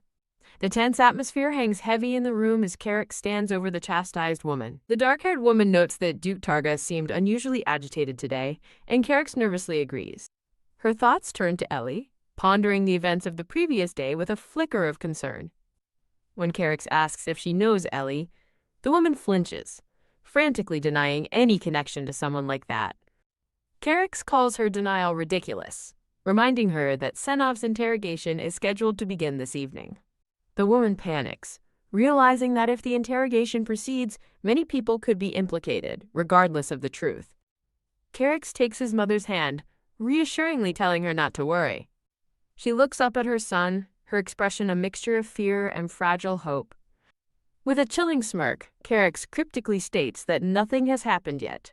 Back in the Imperial room, Targa tells Siren that if she struggles so much, she shouldn't have come. Siren tentatively reaches out and touches her father's cloak. Looking up with wide, innocent eyes, Siren simply thinks, "Huh?" Targa flinches back in surprise at the small child's unexpected touch. He looks down at his cloak, bewildered by his own reaction, thinking, "Huh? Wait, what?" Thump. Targa bursts in, demanding to know what Targa is doing to the child now, as Siren thinks he seems less scary. Targa accuses Targa of bullying, who denies it, while Siren cheekily thinks to herself that it was actually fun. Targa coldly tells Targa to leave if he has no business there, prompting Targa to ask why he returned. As Targa notes, his father's quick return must mean the interrogation went smoothly. Targa's expression darkens. Targa delivers the grim news that the maid is dead, as Rowan holds a stunned Siren. Siren asks if the maid was connected to the assassin, and Targa confirms she took her own life before the interrogation began. Targa grimly adds that she stabbed herself in the chest 10 times, no less. He continues, explaining to a listening Targa that she managed to kill herself even while under guard. Targa smiles darkly, concluding the maid was prepared for this outcome all along. Looking down at Siren, Targa declares that the maid's suicide is the simplest solution to the problem. Enraged, Targa grabs Targa's arm, yelling at him to stop and asking what the child has done to deserve this. As Targa begins to walk away, Targa demands to know what he's talking about. Targa takes Siren from Rowan's arms, announcing that he is taking the child away now. Targa furiously demands to know where Targa thinks he is taking her. Walking away with Siren, Targa turns the accusation around, questioning his father's motives for keeping the unconfirmed child. Siren looks back, thinking that her grandfather wouldn't do something like that. Targa explains that since it will take months for Roskia's power to manifest, he refuses to let his father use the child as a hostage. He confronts his father, arguing it isn't safe to keep a nameless child, and Targa sputters that she's too young for a name. Reaching out his hand, Targa decisively states, "Fine, I'll give you a name." He points to the child, declaring her name is Estelle, for she will bring a star to his home. With a stern gaze, Targa asks if giving her a name means there will be no more incidents like yesterday. Estelle clutches her dress, quietly absorbing the weight of her new name and the promise attached to it. Estelle reflects that she didn't make a shallow promise, especially considering the beast-like side her father recently showed. Gripping his cloak, she realizes that from the moment she saw him, she might have known he was her father all along. Estelle looks up at her father with newfound determination, and he gazes back down at her. A frantic Targa begs Estelle to stay, asking why she would follow Targa to such a harsh place. Targa glances back, reaffirming his promise that once they are home, such incidents won't happen again. As Targa and Rowan depart with Estelle, Targa watches them go, defeated. Looking back, Estelle silently scolds her grandfather, thinking how he could abandon her after all she had done for him. She recalls thanking him, realizing that without his help, she never would have met her father. Estelle puts on a show, waving goodbye with a loud crocodile tear cry of "Bwah bwah." Elsewhere, a red-headed guard laments that he should have stayed by his master's side, but his companion insists it wouldn't have mattered. A guard spots Targa and Estelle approaching down the hall, calling out to his captain in alarm. Duke Targa stands with a severe expression, while Estelle and Rowan look on with apprehension. The red-headed guard runs toward them, demanding to know what is happening and who the child is.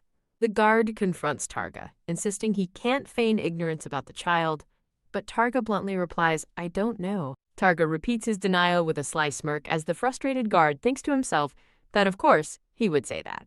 Turning away, Targa coolly instructs someone to summon the carriage for their return to the ducal estate. Estelle clenches her little fists, excitedly imagining how beautiful the ducal estate must be. She fantasizes about soft bedding, delicious food, and a warm welcome from the staff. Estelle is overcome with pure, heart-pounding excitement for her new life. The scene transitions to the dark, dilapidated exterior of their destination. As Targa and his party arrive, a group of servants lines up to greet him, announcing his return. Estelle is horrified by the filthy, collapsing estate and unfriendly servants, screaming internally that it's fallen apart and she shouldn't have left the palace. The nervous servants fidget, looking downcast and weary. Held in Rowan's arms, Estelle thinks that the servants' attire is far too shabby for greeting their master. A man in a bow tie and a woman with an updo step forward, cheerfully announcing the Duke's return. The man claims they have been managing the estate, but Targa coldly questions since when. The man stammers nervously, saying it wasn't long ago and almost calling out the name Castile. As the couple fawns over her father, Estelle feels something is off and wonders why the name Castile is familiar, before having a flash of realization. Her eyes widen as she remembers she's heard that name before. He's her brother. She recalls that her brother was in seclusion after the Duchess left, shocked to learn they are in the same residence. The woman with the updo instructs Rowan to take the child to the empty second-floor inner chamber, but Rowan hesitates. The man in the bow tie offers to wake the young master, but Targa declines, telling him to just lead them to the room. The woman with the updo leads the way as a compliant Rowan follows with Estelle. As they walk up the stairs, an uneasy feeling that something is off begins to surface. Estelle takes in the shabby manner and considers her brother, who won't even show his face. She concludes with certainty that everything about this place is strange. The next day, Rowan enters with a tray, cheerfully wishing the newly awake Estelle a good morning. Rowan explains that a kind knight supplied them with baby food, noting his surprisingly gentle nature, and then tells Estelle she must be having a hard time adjusting. Rowan whispers to Estelle, expressing her doubt that they should be using such a room. Looking at the antique furniture, Rowan can't help but wonder about the room's history. Rowan nervously asks if this was the late Duchess's room, but Estelle tells her they were assigned it, so there's nothing to be done. Rowan confesses to Estelle that she feels she can ramble on because it seems like the child is truly listening. Confused at first, Estelle then cheekily thinks to herself, "You're only noticing that now?" Rowan leans in, asking Estelle if she isn't the least bit scared of her father. As Rowan frets that she still feels uneasy despite Estelle's adaptation, Targa appears in the doorway. Startled, Rowan greets her master, asking why he's here so early in the morning. Targa announces he will be away for a while, causing Estelle to panic that he's leaving so soon. He explains that he left the battle in a hurry and needs time to wrap things up. He hands Rowan a pouch, telling her to use its contents for whatever they need in the steward's absence. Estelle and Rowan cautiously peek at the mysterious pouch. They gasp in unison as they see the pouch is overflowing with gold coins. Targa adds that if the pouch isn't enough, they can use things from the room or find more money in a drawer. Thump. Estelle reaches out in a panic, realizing she forgot to ask for something crucial. She internally begs him to at least give her a name before he leaves. Just like that, her father left, leaving Estelle and Rowan behind in the room. A woman with dark blue hair, introduced as Lady Lack, appears with a basket of flowers and a bright smile. A new maid thanks Lady Lack for her help, and Lady Lack replies that she must take care of Castiel's younger sibling. Now in a new blue dress, Estelle toddles curiously toward a glass cabinet. Tap! A hand suddenly grabs her wrist, stopping her in her tracks. Lady Luck holds Estelle's arm with a chilling smile, telling the baby, "That won't do," as Estelle stares in wide-eyed fear. A panicked Rowan rushes to Estelle's side as Lady Lack calmly asks her to understand the situation. With a chilling smile, Lady Lack warns Rowan to be careful, explaining the room holds great significance for Castiel and that they must not damage anything.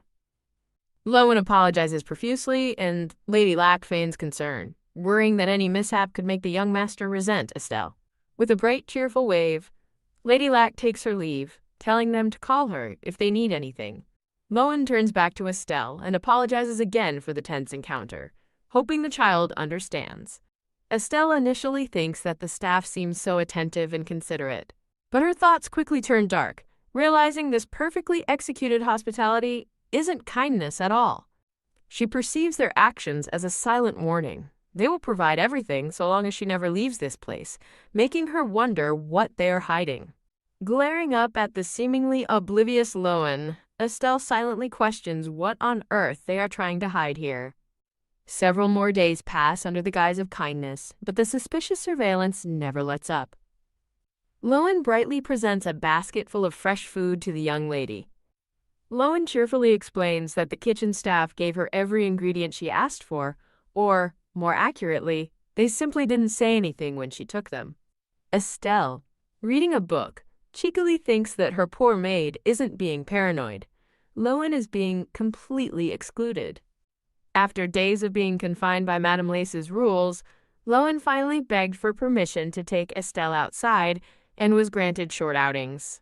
When Rowan tries to interact with the servants, she is completely ignored, prompting Estelle to think they're treating a noble lady as if she doesn't exist. Estelle muses that the only reaction she gets is when they are startled by her red eyes, but she doesn't expect more from these two-faced people. Yawning widely, Estelle begins to feel drowsy after a long day. Seeing that Estelle has already dozed off, Rowan watches over her for a moment. Rowan decides that while Estelle is sleeping, she will do some laundry and perhaps look for some fabric. Confident that the child won't wake up, Rowan slips out of the room. Snap! The moment her maid is gone, Estelle's eyes fly wide open. With renewed determination, Estelle sits up, thinking she will have to deceive sweet, naive Rowan for a bit. Thinking she has something important to check, she quietly slips out of bed and heads for the door. Estelle cautiously sneaks down the long, empty hallway, determined to explore. She recalls the first thing she learned while wandering with Rowan. They are the only ones staying on the second floor. Her second observation is noted as she sees the two stewards downstairs. She confirms her suspicion. The servants never come up past the first floor. Realizing there's less risk of being caught, she resolves to visit the one place in the mansion she hasn't been to yet. Her destination is the dark and ominous third floor. Estelle determinedly makes her way up the dusty, unkempt staircase. Looking around the desolate landing, she feels certain that her brother, Castile, must be somewhere on this floor. She finds it hard to believe the young master's room could be on such a grim and neglected floor. Peeking from the stairs, Estelle overhears a woman complaining about that thing going to the kitchen and reflects that the palace would call the estate a monster's castle. Another servant, a man, asks the woman why she doesn't just kick the bothersome nanny out. With furious indignation, the woman exclaims that she wishes she could. Estelle recognizes the woman as Madame Lace and realizes they can't simply fire Rowan, who is a nanny from the imperial palace. The man in the bow tie reminds Lady Lack of their precarious situation, saying they're about to be thrown out penniless and shouldn't worry about the nanny. Lady Lack furiously retorts, blaming him for gambling away the mansion the Duke provided as child support. It all clicks for Estelle, as Lady Lack's sinister thoughts reveal her guilt over switching out items in the mansion. The man gloats about their perfect setup for thievery, with an absent mistress, an indifferent master, and the excuse of caring for the young master, TSK. He dismisses the idea of getting money from Satin, whose name sounds familiar, to a listening Estelle. He scoffs that Satin was a duke's daughter with only debts, and Estelle realizes with horror they are disrespectfully talking about the late Duchess. Clapping a hand over her mouth, Estelle is enraged by their blatant disrespect for her mother. Rustle. Her accidental noise startles the two conspiring servants. Lady Lack storms into the hallway, investigating the sudden sound. She wonders aloud if Castiel has crawled out of his room, but the man assures her he wouldn't dare, threatening to withhold his meals. Ho ho! Lady Lack boasts that the little rat trembles at the sight of her, as they've kept him in line since he was young.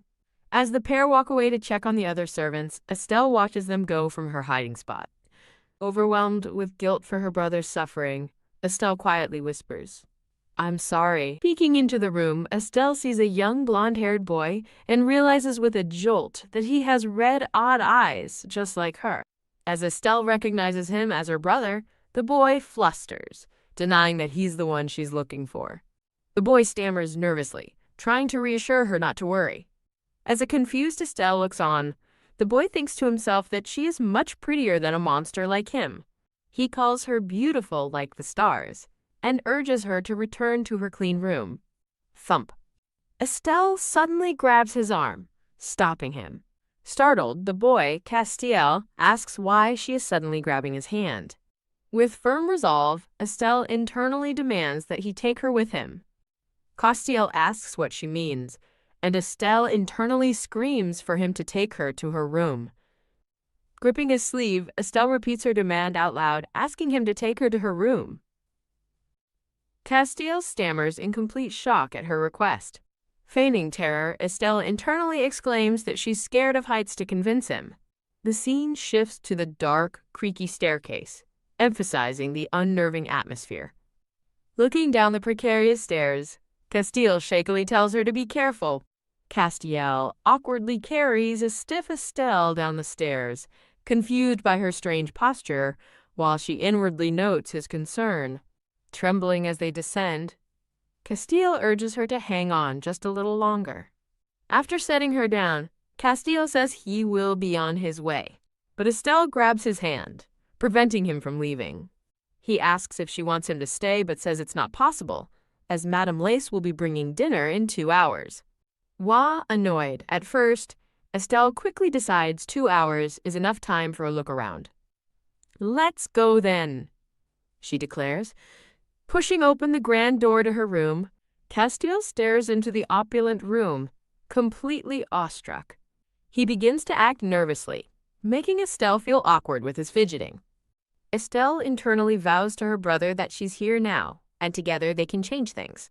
She offers him a biscuit, and he cautiously asks if it's for him. Eek! He refuses, but Estelle grows frustrated, asking why he is creating distance between them.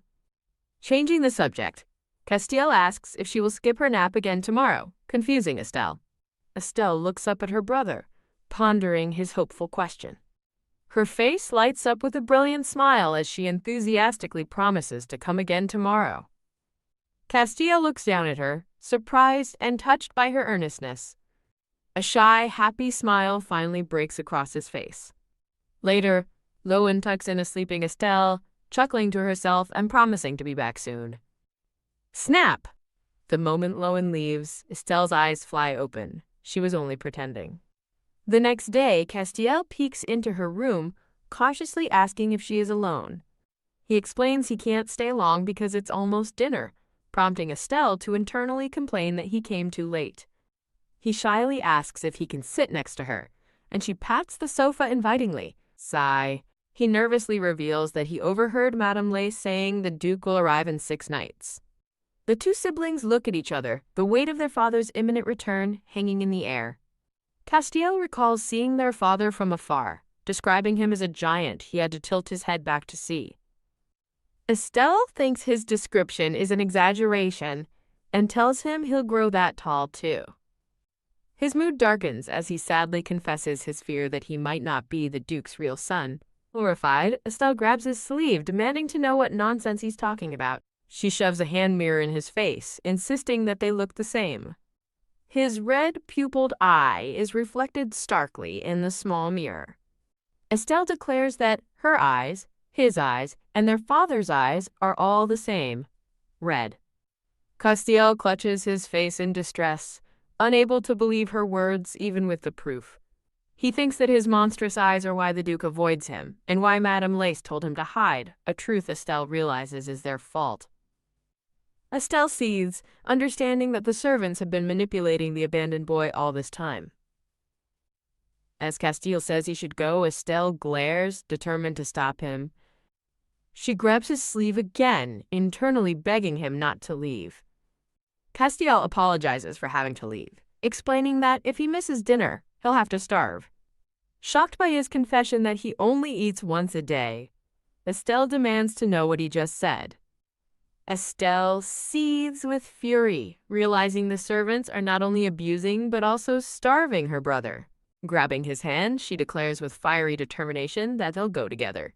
She inwardly vows to teach the villainous servants a lesson they'll never forget. The scene shifts to a starry night in the Kirk's Highlands, an area known for demonic beasts. In this new setting, a grown, blonde-haired man in a dark cloak stands over a defeated demonic beast.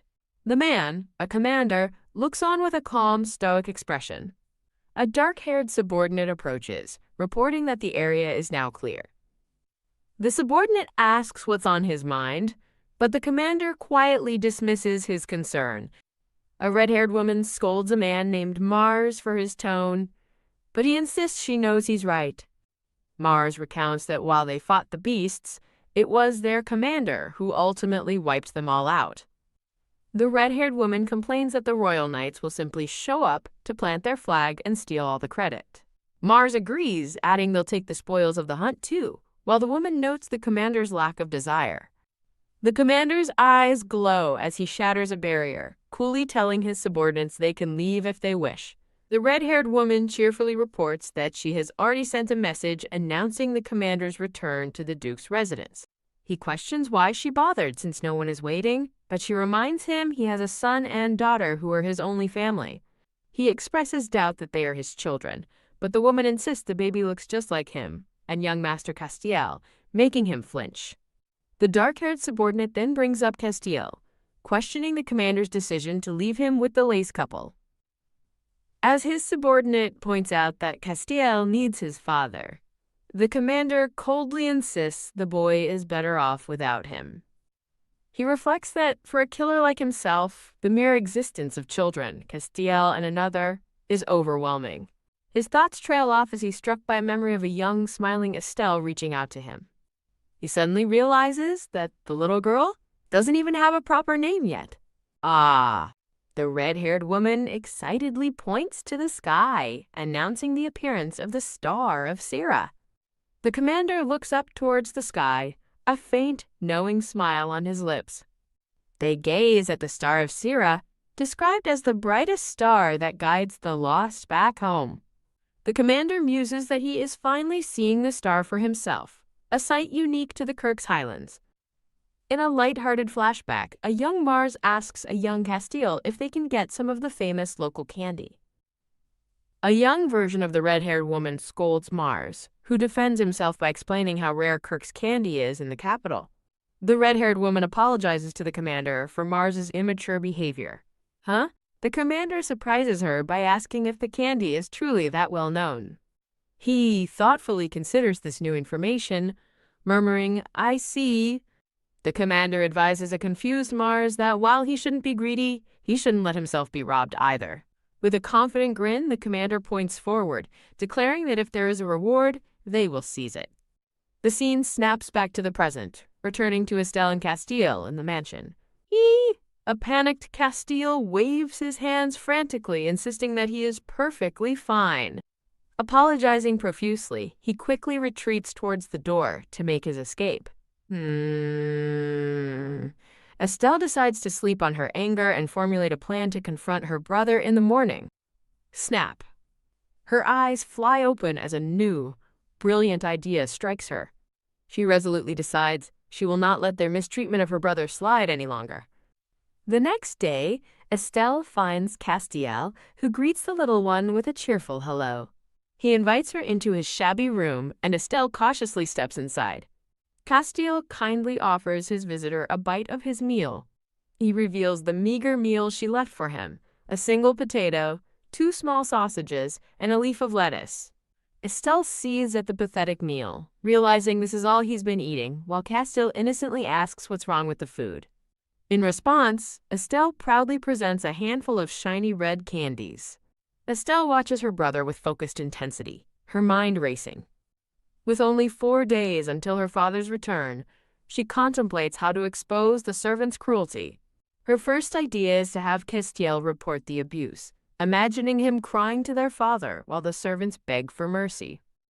She quickly dismisses the plan as hopeless, knowing her brother's timid nature and his gratitude for a few simple candies. She imagines herself as a tiny warrior attacking Madame Lace, deciding her second option is to rescue her brother herself. She quickly realizes this plan is physically impossible for at least 5 more years, as the imaginary Madame Lace easily grabs her. Back in reality, Castile holds out the candies and innocently asks what's wrong with his little sister. The camera focuses on the handful of sparkling red candies he is offering her. Without warning, Estelle grabs a candy from his hand and pops it into her mouth. A shocked Castiel stammers her name as she continues to help herself to his candy. He desperately cries that it's his secret candy stash and asks why she's taking them. Estelle stares back with fierce resolve, thinking that this is all for his own good. She defiantly shoves more candies into her mouth, stuffing her cheeks. Wah! Castile starts to cry as she takes all his candy, but still meekly asks if it's tasty. With red candy smeared on her face, Estelle internally apologizes, convinced he'll suffer forever if she doesn't do this. She teaches Castiel a hard lesson about protecting what's his while thinking how tasty the stolen candy is. This tough love lesson continues for the next couple of days, with Estelle confronting a terrified Castiel. She systematically takes all of his food, and he eventually gives up trying to stop her. On the 3rd day, Castiel watches Estelle as she sits and eats. With a small, hopeful smile, he gently asks what she has for him this time. Estelle holds up a piece of food, as Castiel asks if it's like the cookies she gave him before. Her eyes gleam with purpose. The time has finally come for her plan. With her brother now starving and desperate, her timing is perfect. She whispers, "Brother," to get his attention, then pulls back, falsely apologizing that there's nothing left as she tugs his hair. She holds up a picture of a man and a woman, exclaiming, "This look." Castiel admires the drawing, calling it a famous fairy tale, but Estelle dismisses that as irrelevant. She points to the woman's necklace in the drawing, asking her brother what it is. Castiel says he doesn't have a necklace like that, nor the other jewels she points to. He mentions that Madame Lace owns all these things, which makes Estelle's eyes narrow with suspicion. A sudden realization dawns on Estelle as she looks at the picture again. She understands that the tiara in the drawing is one of the items that belongs to Madame Lace. Gritting her teeth, Estelle finally comprehends what has been happening. As Estelle purposefully walks away, Castiel peeks out and asks where she is going. He anxiously calls after her, asking if they will see each other tomorrow. Pausing, Estelle confirms her theory. Madame Lace forced Castiel to steal the late Duchess's possessions. She heads down the hall, recalling that Madame Lace's room is on the same floor, opposite her brother's. Determined, she vows to gather evidence of their crimes before her father returns. She silently approaches Madame Lace's door, reaching for the handle. She carefully peeks through the crack in the door into the dark room. Believing this will be easy, she quietly slips her foot inside the room. Tiptoeing, Estelle stealthily enters the unsupervised room. She gets on the floor to look under the furniture, deciding to find the jewels first. She pictures the hoard of stolen jewelry, convinced they must have stashed it somewhere nearby. She figures they hid it somewhere accessible but safe, her eyes landing on a bag of red candies. Remembering her brother mentioning Madame Lace's candy jar, an idea sparks in her mind. Believing there must be a clue there, she reaches for a flower-shaped candy dish on the floor. Suddenly, she freezes, overhearing a voice from outside the room complain that they lost again today. A furious Madame Lace argues with a man, who retorts that she shouldn't act high and mighty since she lost everything too. The man insists they must win it all back in one go so they can buy the title she covets. Madame Lace and the man enter the room, shocked to find it in disarray and wondering who was there. The man angrily questions who could have entered, reminding her that this isn't some random house. Madame Lace declares their need to reclaim the house and title, prompting the man to call Castiel a nuisance. TSK. The man sneers that the house will be his if not for Castiel, but admits leeching off the Duke's money isn't all bad. Imagining a vast treasure, the man vows they will bleed the Duke dry and then reclaim the title. The man questions their plan while Castiel is alive, but a chuckling Madame Lace assures him there are plenty of ways to handle it. Crash, believing the Duke won't want to see the child, an enraged Madame Lace smashes a vase. Startled by the crash from her hiding spot, Estelle wonders if someone has entered the room. Estelle peers cautiously from her hiding place, looking nervous. A hand suddenly grabs Estelle's arm, and a voice demands to know how she got in here. Oog, a tear wells up in Estelle's eye as she looks up in pain. Wah. The man violently shakes Estelle, who cries out in terror. Waha! Tilde. As Estelle continues to cry, the man angrily tells her to quiet down. A brown-haired maid rushes in, crying out, "Ya, young lady!" TSK. The maid, now holding a sobbing Estelle, is chided by the man for not being around when he was searching for her. Madame Lace arrives, angrily questioning why the child is in her room as the maid apologizes. Cradling the crying Estelle, the maid confronts Madame Lace, vowing to report her neglect to the Duke. Madame Lace furiously orders the maid to get the child out immediately, and the maid apologetically bows. As the maid leaves with Estelle, Madame Lace anxiously asks the man if he thinks the child overheard them. Phew. The man sighs in relief, callously remarking that both the brother and sister lack any charm. He then adds that the situation isn't entirely bad, piquing Madame Lace's curiosity. A wicked smirk spreads across the man's face as he relishes his cruel idea. The thought echoes as a vision of shattering red gems symbolizes his violent intentions for the children. The maid, holding Estelle, worriedly asks if the young lady is all right. She gently places Estelle on a small couch, confessing that the ordeal nearly gave her a heart attack. As Estelle wipes her tears, the maid tells her she could have simply asked for candy instead of sneaking around. The maid makes Estelle promise not to wander off alone again, to which the little girl just sniffles. Promising to get her some water, the maid leaves Estelle alone for a moment. The moment the maid is gone, Estelle quickly reaches inside her dress. She pulls out a stunning hoard of stolen jewels which spill from her dress. Estelle holds up a large, sparkling brooch, seeing her reflection and thinking that her maid, Rowan, could have helped sooner. Ha ha! Exhausted but triumphant, Estelle celebrates her grand success in stealing the evidence. The next morning, Rowan brings a tray of food to Estelle, who is waiting on her bed. Estelle thinks to herself that with the jewels gathered, all that matters now is her father's return today. She resolves that they will need a decisive blow to deal with the shameless lace couple. Estelle refuses the food, prompting a concerned Rowan to ask if she's not feeling well. Clutching her stomach, Estelle claims to have a tummy ache, sending Rowan into a panic. Rowan offers to get a doctor, but stops short when Estelle gives her a sharp look, silently telling her to wait. Rowan recalls yesterday's incident, worrying about leaving Estelle alone again after finding her in the lace couple's room. Deciding she can't leave her, Rowan scoops Estelle into her arms, insisting they go to the doctor together. Carrying Estelle, Rowan stops another maid in the hall to ask for help. Ugh. The other maid recognizes them as the troublesome duo and hesitates, afraid of what Madame Lace might say. Rowan pleads for help, explaining the young lady is sick, but the other maid callously brushes her off, claiming to be too busy. As the rude maid walks away, a stunned Rowan can only stammer in disbelief. Rowan apologizes to Estelle, who is feigning pain, and promises to figure something out. Overcome with worry, Rowan decides she has no choice but to take the young lady to the doctor herself immediately. The rude maid blocks Rowan's path, coldly telling her to get out of the way. Rowan despairs, wondering why everyone is so heartless and fearing for the young lady's health. Estelle moans and presses her flushed face into Rowan's shoulder, putting on a convincing act of sickness. Rowan.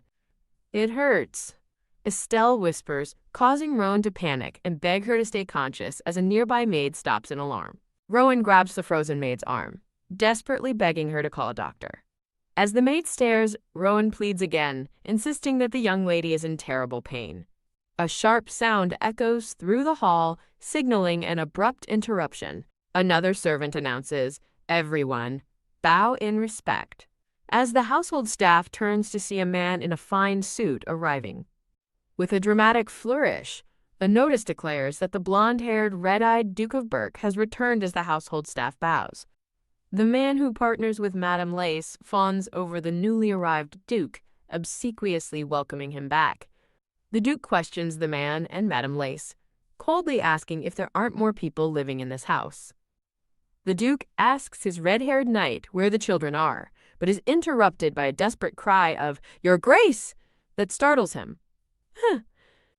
It's Rowan, holding a seemingly weak Estelle, who tearfully explains that the young lady is unwell. The red-haired knight demands to know what's happening, and Rowan cries that no one in the household would help her. The Duke sternly commands Rowan to hand Estelle over to him. Rowan nervously complies, placing the fainting Estelle into her father's arms. Holding his daughter, the Duke observes she has no fever and wonders what she ate, recalling she was fine just yesterday. Rowan has a flash of realization, recalling Estelle ate candy from Madame Lace's room, which makes the woman and her partner flinch. The Duke silences a terrified Madame Lace with a single word and a glare that could freeze fire. Cradling his daughter, the Duke icily berates the Lace couple for failing to manage food, summon a doctor, or give any excuses. The Duke orders his red-haired knight, Terroir, to bring Castiel, but Terroir reports another man named Mars has already gone to his room. A sudden shout that there's a problem makes the Duke's eye widen in alarm. A dark-haired man named Mars bursts from a room, stammering about the young master as a body lies on the floor behind him. Mars announces that the young master is unconscious, and Estelle looks distressed while feigning weakness in her father's arms. A promotional banner displays various characters, offering a glimpse into other available stories. The Duke rushes to his son's side, calling out Castiel's name before holding the boy's limp, faintly breathing body. The Duke demands to know what happened to Castiel, but Mars can only report that he found the boy already unconscious. Huff! Huff! Madame Lace and her partner arrive at the scene, panting and looking shocked. Madame Lace begins to stammer an excuse as Estelle continues her act of being unconscious in her father's embrace.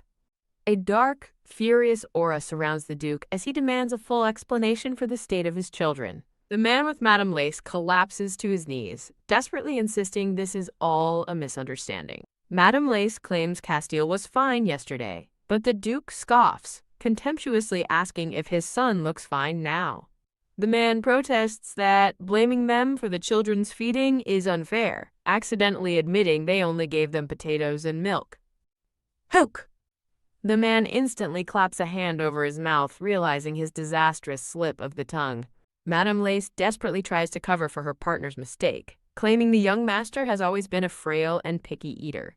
In a sudden pivot, Madame Lace points an accusing finger at Rowan, shouting that it's all the maid's fault. Madame Lace falsely accuses a stunned Rowan of coveting the Duchess's belongings the moment the Duke left. Continuing her tirade, Madame Lace claims she and her partner are loyal servants who stopped Rowan from stealing and are now being framed. Rowan swears she's innocent, but the Duke glares, coldly stating that she has been at odds with him since her arrival. The Duke asks Madame Lace for proof, calling her accusations irresponsible without any evidence to back them up. Seizing the opportunity, Madame Lace's expression turns gleeful as she eagerly claims they absolutely have evidence. She triumphantly declares they know Rowan stole the Duchess's jewels and urges the Duke to inspect the late Duchess's room. Madame Lace confidently leads the group toward the Duchess's room, ready to spring her trap. She specifies her accusation, a diamond brooch gifted by the king, which recently appeared on the black market. Madame Lace claims the seller's description perfectly matched Rowan, who now sports a sinister, knowing smirk, revealing her part in the plan. She explains they've been monitoring Rowan, waiting for the right moment to catch her in the act. Pointing to the Duchess's vanity, Madame Lace declares that the precious diamond brooch is gone. Madame Lace trips and falls forward, landing directly on the stolen jewelry hidden beneath a cloth. Rowan holds a now alert Estelle and smugly taunts the fallen woman, as Estelle thinks about the effort it took to set the stage. With a vengeful glare, Estelle thinks that the Lace couple will now pay for the crime of insulting her people. The man stammers, asking why the brooch is there, but the Duke icily asks if there is a reason it shouldn't be. The Duke's eyes glow menacingly as he pointedly asks if the brooch was perhaps supposed to be somewhere else. The man begs for mercy, claiming it's all Rowan's scheme, but the Duke coldly asks if he has anything else to say. The Duke's hand tightens on his sword as he gives a final warning. Keep talking if you value your life. The Duke gives a silent order to his knight, Terroir, who responds with a grim, "Yes, your grace." A knight in full armor apprehends the shrieking Lace couple, who plead that the accusations against them are false. A desperate hand reaches out as the man screams for the Duke while being dragged away. The scene fades into a dark, blood-red texture, signaling a grim end to the confrontation. Mars, the dark-haired man, rushes in to announce that he has brought Castile to the doctor. The Duke orders the physician to check on Estelle as well, and Rowan quickly agrees. The red-haired knight, Terroir, reports to the Duke that the children's living quarters are unsuitable and must be reassigned. The Duke quietly processes Terroir's report with a serious expression. He makes a firm decision, ordering that the children be moved into his own quarters. In bed, a frail and flushed Castile rests fitfully. Terroir reports the doctor's findings. Castile is small for his age due to malnutrition, but is expected to recover quickly with proper care. The Duke turns his attention to Estelle, and Rowan confirms the young lady was diagnosed with a similar case of malnutrition. Estelle is inwardly shocked by the diagnosis of malnutrition. She recalls grabbing the doctor and threatening him to be less blunt about her condition, much to his bewilderment. While Rowan tearfully agrees Estelle looks thinner, Estelle thinks her plan is working, though she questions if her father is blind. Terroir relays that the physician will send medicine and assured him of a swift recovery with proper care. Looking toward the Duke, Terroir adds that the physician emphasized the importance of familial warmth. The Duke's hand clenches as Terroir suggests he become more involved in raising the children. "Find someone suitable for the task," the Duke coldly commands, leaving Terroir stunned. The Duke flatly refuses, and Terroir looks on with disappointment. He concludes it would be best for everyone if someone else raised them, a pained look crossing his face. In a dark moment of self-loathing, the Duke believes it's better this way than letting a monster like him touch them. A couple of days pass after the commotion. A cheerful Rowan enters with a tray, asking if the young master is awake. Castile answers from his bed, and Rowan says she let him sleep since he seemed so peaceful. A proper, nutritious meal is placed before the boy on a silver tray. Overwhelmed with emotion, Castile's eyes well up at the sight of the food. He chuckles, realizing this wonderful new reality is not a dream, confusing Rowan. A flashback shows the meager meals of watery soup and bread he used to receive. Wiping a tear, Castile explains his disbelief, while Rowan gently chides him for crying. A hand gently wipes his face, as he's encouraged to eat and regain his strength. Thwack Castile recoils from Rowan's touch, startling her. He quickly apologizes, explaining his insecurity about his eyes when people get too close. From the floor, Estelle pops up to declare that her brother's eyes are the prettiest. Rowan smiles warmly, agreeing with the little one. She reassures Castile that she always thought his eyes were beautiful, bringing a happy blush to his face. Estelle smugly thinks that she and her brother have grown close and everything is fine. As her father's footsteps approach, Estelle reflects on her recent improvements in health and communication. Bang the Duke throws the door open, demanding to know if they've finished their meal. His sharp eyes scan the room as he wonders if the food is being served correctly. Terrified, Castile immediately begins stammering an apology to his father. He begs for forgiveness for everything, confusing the Duke. Ha! The Duke scoffs, demanding to know how his son can apologize without knowing his mistake. Castile flinches, unable to form a response under his father's cold gaze. Estelle bravely steps between them, defiantly declaring, "I don't like that." HMPH. She resolves to stop her father from bullying her trembling brother. The Duke dismisses her babbling, and Estelle grows frustrated with her own pronunciation. A nearby knight translates her words, causing the Duke's eye to twitch in annoyance. Eek! Both children jump in fear, as Estelle privately notes how intense her father is. She points accusingly at the Duke, demanding to know why he's questioning them. The knight translates again, telling the Duke that his daughter told him to stop, which seems to land a blow. The Duke turns on Rowan, demanding an explanation for the children's rudeness, and she stammers that they are just young. Terroir arrives with a smile, announcing he's finally found the Duke. The Duke asks for a report, and Terroir reveals a pouch of gold, explaining the interrogated couple were well-known crooks, making them easy marks. Terroir informs the Duke that the criminal couple was more vicious than anticipated, lamenting the time the mansion was left in their care. The Duke listens as Terroir reveals the couple secretly sold the late Duchess's jewels, prompting him to realize more than just diamonds were stolen. Terroir expresses his frustration, explaining that despite their interrogation, the couple is now denying they ever saw any jewels. That's a lie, the Duke declares, just as Castile speaks up, bravely stating that Madame Lace ordered him to bring the jewels. Terroir is stunned that the couple forced the young master's involvement, while a frightened Castile immediately apologizes, fearing he's done wrong. Panicked, Terroir hastily reassures the young master he isn't being scolded, but explains the investigation is stuck because the culprits keep denying everything. Castile realizes they can't track the stolen goods on the black market without knowing exactly what's missing. There are 13 red gems. With startling clarity, Castile perfectly recites the stolen treasury: 21 green gems, 8 blue gems, and 132 gold coins.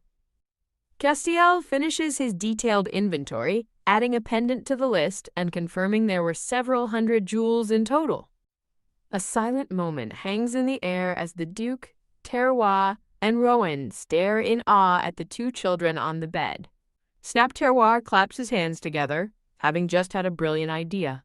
Terroir and Estelle share a look of excitement, as Estelle thinks about how incredibly cool her big brother is. Terroir eagerly asks Castile to accompany them, saying his help is needed, which makes the boy blush and stammer if he's truly useful. Ah, Estelle beams with pride, realizing her brother, whom she thought was weak, possesses an amazing hidden ability. The Duke suggests they all go together, and Estelle eagerly chimes in, wanting Rowan to come with them too. With newfound purpose, the Duke turns and walks toward the door, ready to act on the information. He pauses for a silent, contemplative moment, a subtle aura of power gathering around him. TCH, the Duke walks ahead, annoyed by the cheerful group following him, which includes Terroir, Rowan, Estelle, and Castiel. Mars rushes to the Duke, holding a letter and announcing its arrival from Marquis Milos. The Duke turns and addresses Mars by name, causing the dark-haired man to respond with a confused yes. With a menacing shadow cast over his face and glowing red eyes, the Duke quietly asks, "Am I scary?" A terrified Mars breaks into a cold sweat, unable to do more than stammer, "What?" In a moment of sheer panic, a chibi Mars mentally despairs over the terrible hardship he's enduring. The scene transitions to a pristine white castle gleaming under a bright sky. On a sunny day, Castiel reads a picture book about a princess to his sister Estelle on the floor.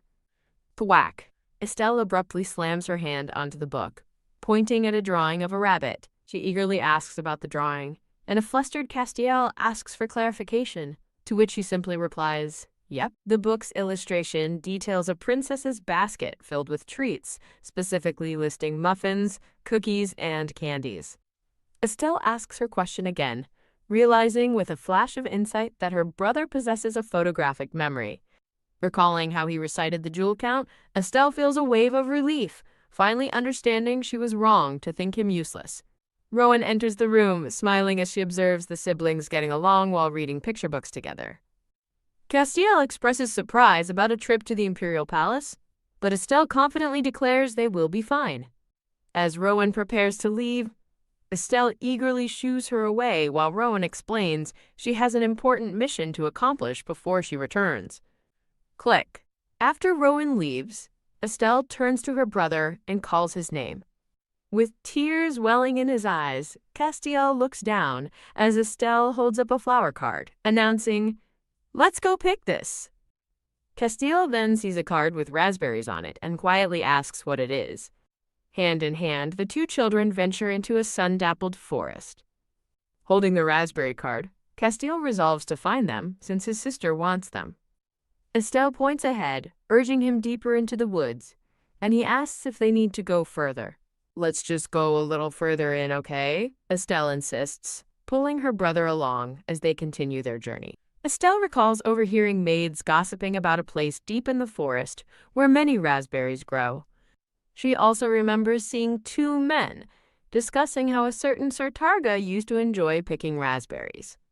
The bearded man had joked that Targa seemed like a baby who'd like jelly, which annoys Estelle as she holds a piece of jelly herself.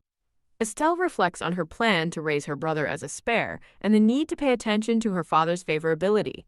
She considers her brother a backup plan, but concludes that their father must remain their primary protector.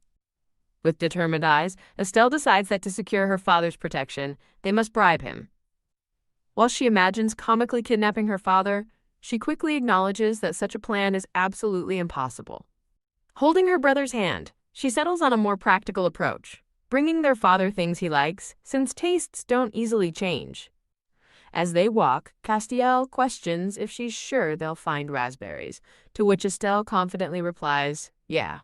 Estelle leans in to whisper that a scary monster is nearby, shocking Castiel, who asks why she didn't say so sooner. She quickly corrects herself, stating it's not a monster but a bird, leaving Castiel to wonder, huh? A flashback shows a smiling, dark-haired man explaining a large black bird has been circling the forest, as Estelle thinks of him as her ex-boyfriend brother. Now deep in the woods, Castiel nervously asks his sister if she's sure this is the right way. Estelle just looks up with wide, uncertain eyes, offering no reassurance.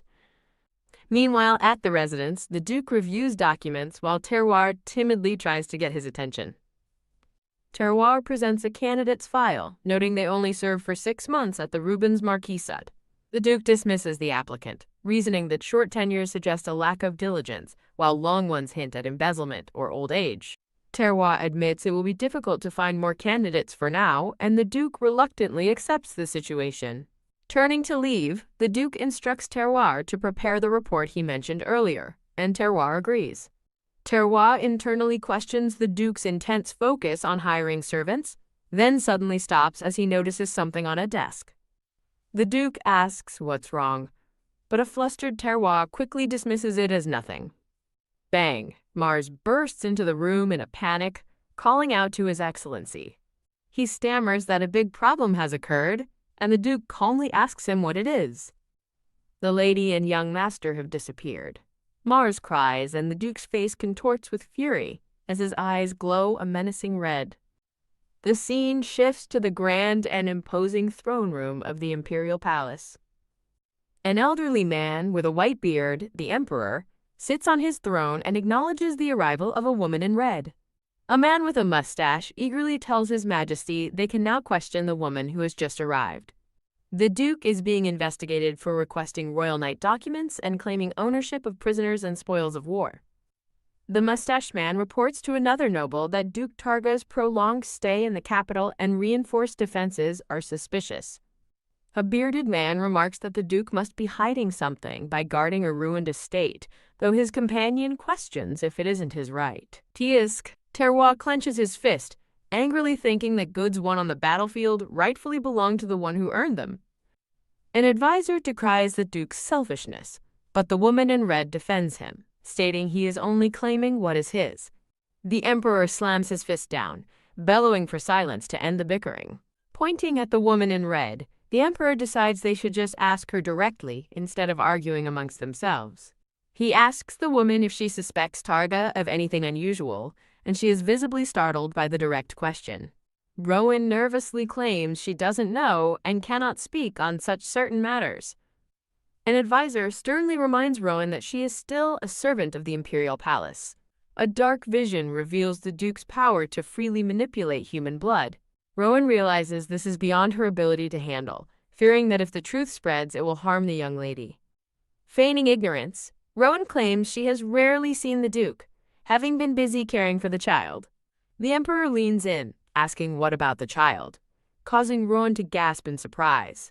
The Emperor's face is a mask of stern concern. With a loud bang, the Emperor silences an advisor who tries to speak.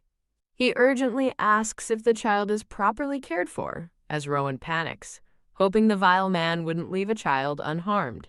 The Emperor scoffs, musing that the girl must be living comfortably with a new name, and then asks what it is. Rowan is forced to admit that the child has not yet been given a name. Still no name, the Emperor asks in disbelief as Rowan quietly confirms.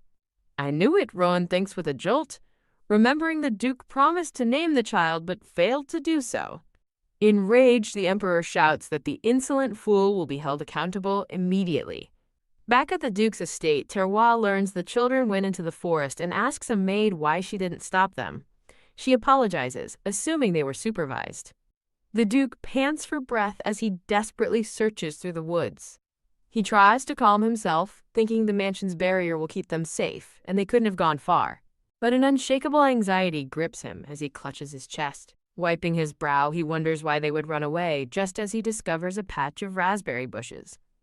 He stops, staring at the abundant, sparkling, wild raspberries. To his surprise, he finds Castiel and Estelle standing with other children near the berries. A painful memory surfaces of being warned that poisonous wild raspberries could be fatal.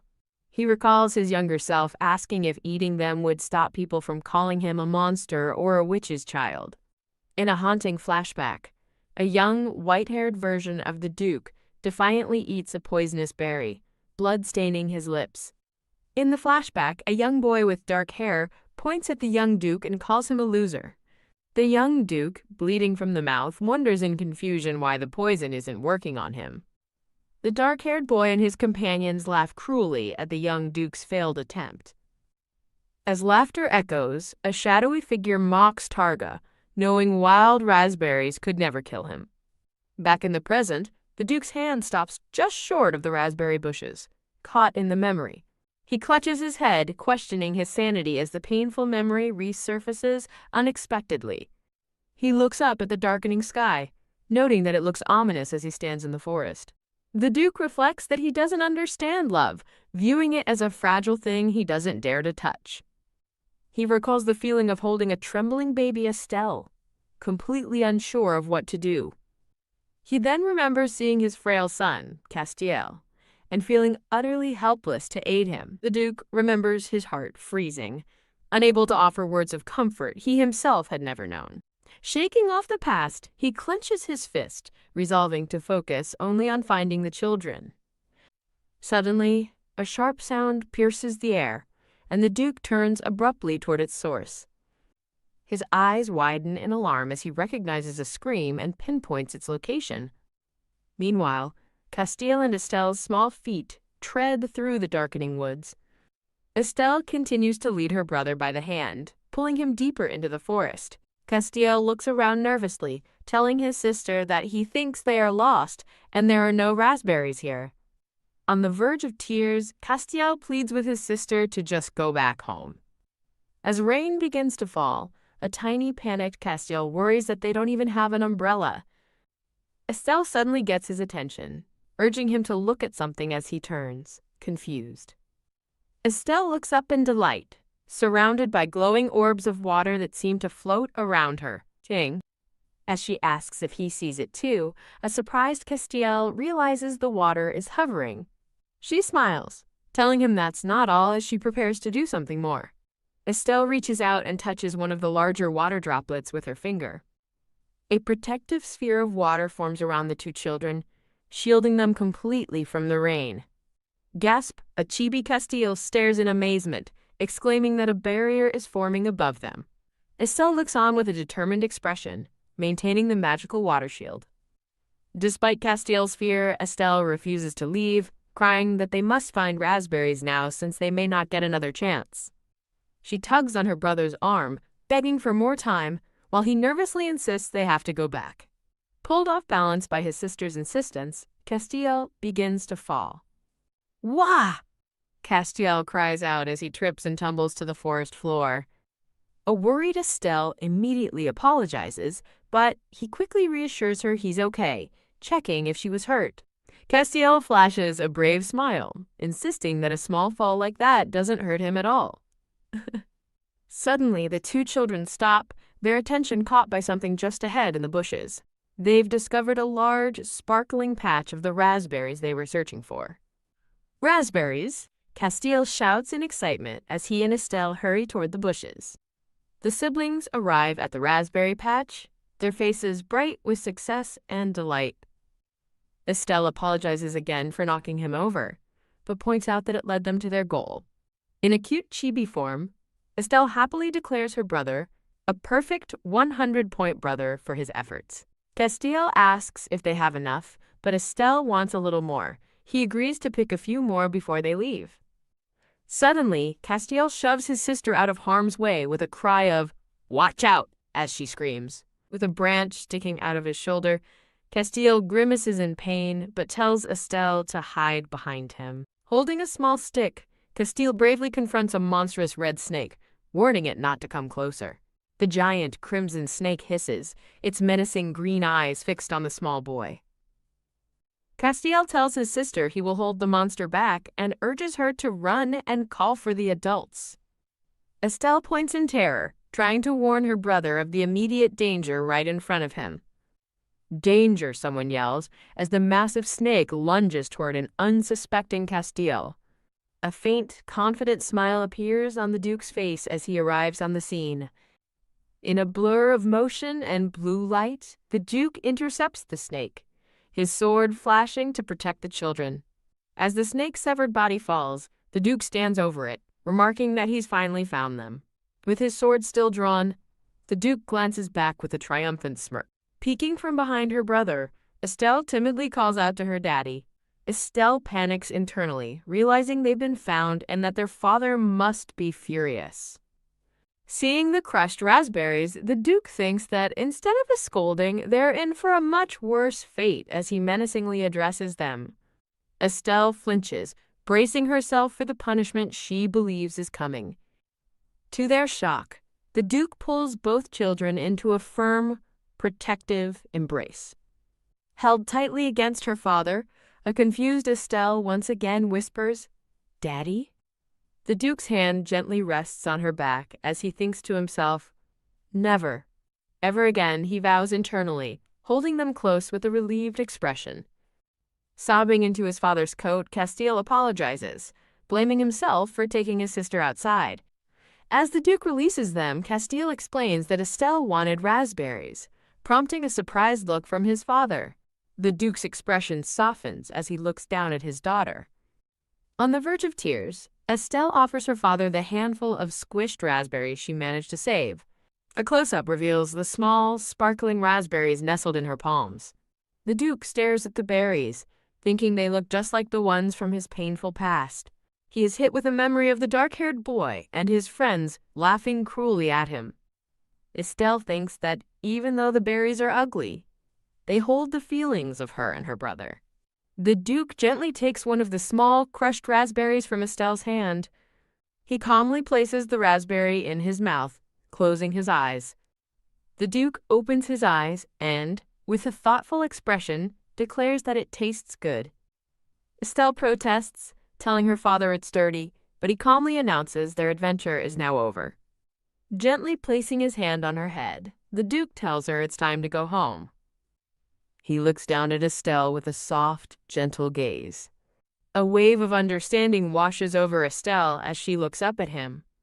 Her face breaks into a radiant, joyful smile. The Duke watches her, a rare, genuine smile gracing his own lips. Carrying his daughter and holding his son's hand, the Duke leads his children home through the woods. Back at the estate, a frantic Mars asks what happened, while Terroir reports being unable to find the Duke. Mars curses in frustration, wondering where the Duke is, as the maid Rowan looks on worriedly. Rowan clutches her dress, filled with regret and blaming herself for leaving the children alone. A knight suddenly spots something in the distance, shouting for the captain and pointing ahead. A narration announces the Duke has returned, walking serenely toward them with both children safe. Handing the girl to Rowan, the Duke explains the children got lost and instructs her to care for them. He then addresses his children by name Castiel Sierra, officially naming his daughter. Now held by Rowan, Sierra sweetly asks her father if they can go for a walk together, and he smiles. Sarah and Castiel look up at their father with hopeful, excited eyes. The children joyfully agree to the walk. The scene shifts to an outdoor training arena with wooden practice dummies. Chang's two swords meet in a powerful clash, sparking with blue energy. A flurry of strikes sends blue energy slicing through the air toward a training dummy. A white-haired version of the Duke clashes mid-air with Terroir in a fierce sparring match. Terroir is thrown back, collapsing to the ground from the force of the blow. The Duke stands over Terroir, who groans in defeat on the ground. Terroir yelps in alarm as he finds the Duke's sword pointed at him. The Duke, now with white hair and a dark cape, coldly asks if he will continue, prompting a tiny defeated Terroir to surrender. The Duke taunts Terroir about his lack of stamina, questioning if he's been slacking on his training. A nervous Terroir thinks to himself that, even though the Duke is saying that, it seems he is actually in a surprisingly good mood. Two other nervous knights step forward to ask if they can attend this year's victory celebration. A brown-haired knight passionately pleads their case, saying they're in their prime, only to be silenced by the Duke's sword at his throat. The blonde-haired Duke threatens the terrified brown-haired knight, asking if he should send his head to the celebration first. A man with black hair and red eyes intervenes, calmly addressing the blonde man as Duke. The scene shifts to a heartwarming portrait of Rowan, holding a cheerful Sierra, while Castiel stands beside them. The Duke approaches them, and Rowan explains that the children were so eager to see him that she couldn't stop them. Sierra looks up at her father with a bright, adoring smile. The Duke gazes down at his two children, his expression soft yet distant. As the Duke walks away, a group of other knights laughs and mocks him behind his back. The scene flashes to the masked, white-haired Duke, questioning Mars's insufficient training, prompting Mars to flee back to his drills. Returning to the present, the blonde-haired Duke officially addresses his children as Castiel Sierra. Castiel looks up at his father, his eyes wide with surprise. Sierra looks down, quietly acknowledging that her name is now Sira. Overjoyed at the attention, the children excitedly ask their dad to explore the castle together. During the tour, Terroir points out the dining hall and a poorly kept flower bed, which Castiel notes with disgust at a nearby spider. After the tour, a hand gently brushes Sira's blonde hair as a narration mentions the tour received feedback. Sira shouts her one-word review of the castle. It's old. She internally lists the problems she saw up close: cracked walls, endless cobwebs, and broken floors.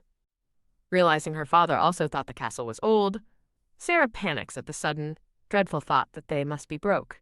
Castiel peeks out from a doorway, calling for his sister, Sira. Sira, now in a different dress, greets her brother, and Rowan explains she was planning a walk in the garden for her. While walking in the garden, Rowan asks about breakfast, and Sira happily replies that it was delicious. Sarah reflects that she had no idea her father's casual comment would lead to such drastic consequences. Thud. Creak. A sudden noise interrupts their walk, causing the family to turn in alarm. A young man in an apron and cap appears, looking just as surprised as they are. A confused Sira listens as the man explains he was just about to wake her up. The man points to a pile of rubble, stating that the main building was standing right there yesterday. He insists the building was there, gesturing frantically at the empty space. A wide view reveals the entire main building has vanished, leaving only a field of debris as the group realizes it's completely gone. Rowan nervously asks Mars what's going on, and he excitedly announces the main building is being rebuilt. Mars gushes that the Duke demolished it overnight with his sword in what he calls a magnificent sight.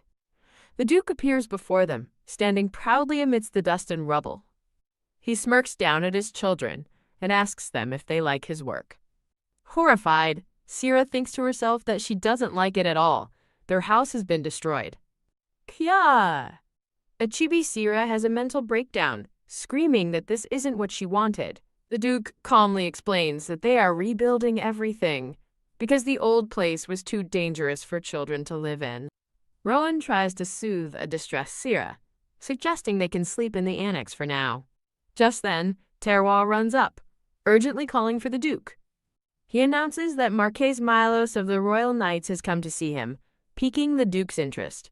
The Duke quietly wonders why Marquess Milos would be visiting. The scene flashes to a dazzling view of a treasure chest overflowing with gold and gems. Glimpses of more treasure chests and gold bars fill the screen with sparkles. Marquess Milos, a distinguished blonde man in a red coat, stands in a magnificent treasure hall. Ya tilde. As Milos greets the Duke, a tired Sira lets out a loud yawn. Kia Milos unfurls a scroll, and Sira internally cheers, thinking they'll have plenty of money to rebuild the house. The Marquess announces that the Duke will receive all the lands and treasures he conquered, leaving the Duke shocked and questioning the decree. Milos is taken aback, asking the Duke if he truly didn't know about this. Milos clarifies that since the Duke didn't approve the nationalization of his spoils of war, His Majesty instead granted them to him directly. Sira panics, realizing her father might refuse the treasure, which would be disastrous now that their house is destroyed. She quickly whispers to her brother, beckoning him closer to enact a plan. Marquess Milos, realizing the Duke never requested this, smiles as he believes he understands the misunderstanding. He remarks that he always found it strange, as a man of the Duke's integrity would surely never covet the spoils of war. As Marquess Milos offers to take away the treasures, grrrr, Sira stands defiantly before him, protecting the chest. No. It's ours, Sira screams, fiercely staking her claim on the newfound wealth. The Duke watches his daughter, a flicker of surprise on his face at her possessive outburst. Daddy, this is ours, she yells, prompting a laughing Marquess Milos to finally recognize her as the newly arrived child. In a flash, the Duke's sword is at the Marquess's throat as he darkly warns, "Do not touch them." With a menacing glare, the Duke intensifies his threat, declaring, "Do not lay a hand on my children." Pinned to the floor, a terrified Marquess Milos stammers an apology to the enraged Duke. Mars suddenly appears, urging the Duke to calm down and pointing toward the children. He explains that the little ones have taken a liking to the treasures, thinking to himself how well Sierra and he have done. Mars argues they should make the children happy, especially with the cost of rebuilding, leaving the Duke to ponder his words. A nervous Marquis Milos attempts to take his leave, bowing hastily before the Duke's slight smile.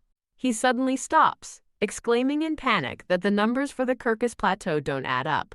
An inventory reveals that mines, ancient artifacts, and precious jewels are all mysteriously missing.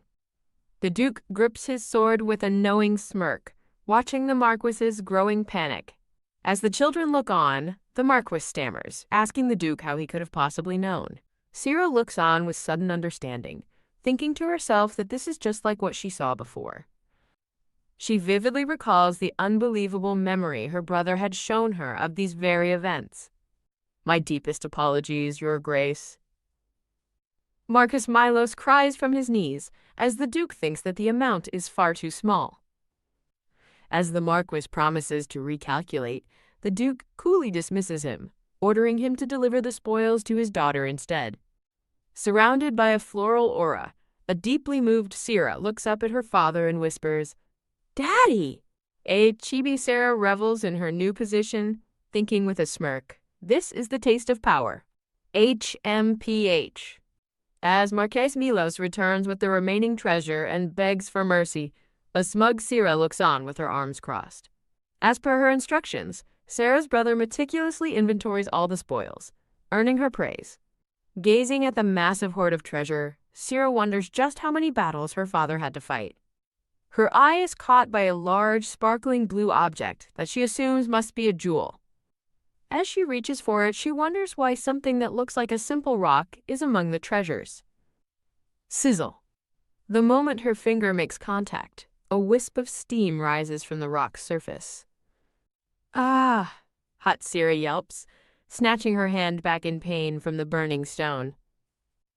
Rowan rushes to her side, expressing shock that a mere rock could be so incredibly hot. Rowan. "I got burned," Sierra complains, but the maid simply urges her to come quickly and get dressed. An imposing gray-haired man adorned with numerous medals makes a sudden, regal appearance. The entire household staff bows deeply as the distinguished man, clearly someone of great importance, enters the estate. A knight informs Your Majesty that the Duke is on his way, but the man states that won't be necessary. The maids nervously report that the person His Majesty is looking for is nowhere to be found. Now? Nonsense. That's not true. The Emperor roars, refusing to believe the report from his aide. He furiously denies caring about that little child, insisting he's only there for another reason entirely. His rant is cut short as a small voice from behind him asks, "Grandpa?" He turns to see Sierra, held by Rowan, reaching out to him with a bright, happy expression. Overcome with emotion, the Emperor sweeps his granddaughter into a massive, joyful hug. "She remembers me," the Emperor gleefully tells his aide Montes, who silently notes how he'd pretended not to care. As the teary-eyed Emperor begins to invite them to the palace, the Duke appears and coldly orders him to put Sierra down immediately. The Duke, now identified as Targa, stands firm in the doorway, his cold glare fixed on the Emperor holding Sierra. Later, in a calmer moment, the Emperor sits with the children, looking over a book with an interested Sierra. "Big brother wrote it for me." Sierra proudly tells him, causing the Emperor to look at her, moved. The Emperor appears lost in thought, prompting his aide Montes to cautiously address him as Your Majesty. The Emperor's expression turns serious as he addresses the Duke by name, "By the way, Targa." He looks toward the Duke standing in the doorway and asks how long he intends to just stand there. The Emperor gestures wildly, complaining about the state of the house and saying he nearly fainted upon seeing it. He insists they send the children to the palace, but the Duke flatly refuses, declaring, "I will raise my children myself." The Emperor angrily declares this won't do and orders the Duke to come outside. But Targa calmly accepts the challenge. His Majesty's aide, Montes, desperately tries to stop him as a nonplussed Sarah looks on. Montes sighs, thinking to himself how the Emperor and Duke's terrible communication skills have led to another fight. Sai holding Sierra, Montez asks the emperor why he couldn't have been more patient after all the preparations, piquing the little girl's curiosity.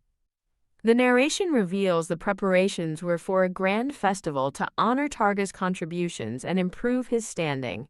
As they leave, Montez encourages the young lady to bid farewell, and Sarah happily waves bye-bye to her family. Sarah clenches her hand, realizing the victory festival is the perfect chance to bring her father and grandfather closer together. Later, Sarah toddles through the library with purpose, as Rowan calls out to her in confusion. Castiel finds his sister scribbling on the floor and asks what she's doing. Sarah knows her dad won't go to the palace easily, realizing she'll need an accomplice for her plan to succeed. She presents her work to her brother and Rowan, who lean in to ask what it is. Wham! "Big brother? Bring this person," Sarah yells, pointing emphatically at her crude drawing. Sarah presents a clipboard to her brother Castiel, looking up at him expectantly. A friendly, red-haired man in a uniform arrives, offering to read a story to the young lady. After 6 hours of reading, the exhausted storyteller begs to continue tomorrow, but Sarah insists he read it now. He continues reading to the captivated children, narrating the moment the beasts appeared in the story. As the story continues, an illustration of a stern, blonde-haired knight appears as the narrator announces the knights have emerged. Outside, the emperor confronts Targa, questioning his refusal to attend the victory festival and warning him of the consequences. Targa dismisses his father's concerns, but the emperor presses on, calling his name. The emperor asks a pointed question. Does Targa want his children to grow up the same way he did? A vision of his smiling children flashes before him, a reminder of what's at stake. The emperor's words hit their mark, leaving the duke to ponder the horrifying thought of his children becoming like him. His expression hardens as he internally vows that he would never allow that to happen. Sarah, now in a frilly blue dress, happily kicks her feet while sitting on a chair. Looking at a book, she thinks to herself that she wants to go to the festival with her brother. She excitedly shoves the book at Castiel, who begins to object. A few minutes earlier, Sarah had demanded that Mars read a book to her. Mars recognizes the story as the Bremen town musicians and asks Sarah if she's interested in music. Sarah internally schemes to research the festival to make her dad a star, then happily announces she's going. Her happy daydream is abruptly shattered by the stark thought, "We can't go to the festival?" Sarah demands to know why they can't go, and Mars explains it's because the Duke has already stated he won't attend. Sarah erupts in a furious tantrum, frustrated that her father is once again the obstacle. She wonders what to do now, lamenting the lost opportunity to make her father stand out. Her brother Castiel suddenly bursts in, urgently telling Lady Sarah that the situation is bad. He grabs her hand, telling her she needs to hurry. The scene transforms, showing Sarah dressed in an elaborate pink gown surrounded by flowers. Rowan beams with pride at the finished dress, while Sarah shyly asks if it looks okay. Rowan adjusts the gown, wishing she'd had more time, but expressing her relief with how it turned out. The scene flashes to a joyous festival, with crowds celebrating under colorful banners. Wearing a matching bonnet, Sarah looks down and shyly says she is very happy. The Duke grants his permission to attend, and an ecstatic Rowan tells Sarah they can go as the household begins preparations. Rowan gushes about the grand festival, noting how everyone has a great time except for the Duke, who stays home. Rowan wishes she could have made Sarah even more stunning, lamenting that she can't wear a tiara like other noble girls. Sarah promises Rowan she will walk with pride, then gives her an affectionate kiss on the cheek. Overjoyed by the gesture, Rowan pulls Sarah into a hug, calling her adorable. A narration explains that the festival is a grand event where the entire empire unites. Sarah clenches her little fist, her face set with determination. She imagines her father making a grand entrance on horseback, capturing the entire empire's attention at the festival. Sarah pats a large, dark object, confident this is the perfect way to make her father's presence known. She looks up in surprise as a large black bird lands right in front of her. The narrator notes how the little girl in the pink dress and the black bird seem completely lost in their own world. The blackbird fumes with glowing red eyes, jealous that it hasn't received a peck, as Sira asks what it's mumbling about. Her eyes widen in sudden realization as a thought strikes her. "Belzeb, your eyes are red," Sarah exclaims, asking the now-named bird how he did it, to which he replies with a startled, "What?" Sira wonders if Belzeb can change other parts of his appearance, like his wing or beak color. Belzeb eagerly agrees to show her his abilities, but insists they do it somewhere else. A delighted Sira beams, her new plan taking shape. The scene transitions to an aerial view of the bustling festival route leading towards the castle. With a triumphant fanfare, the Victory Commemoration Festival officially begins. Joyful crowds celebrate in the streets, tossing confetti into the air. A dark-haired noble observes the unprecedented number of people, while a woman beside him notes it's because the decade-long war has ended. As a noble gloats about their victory, the emperor is informed that the Grand Duke's knights are approaching. The Duke's knights, led by the red-haired Mars on horseback, begin their procession through the cheering city. A snide noble scoffs that the Duke's knights were just bought with money, shocking his companion.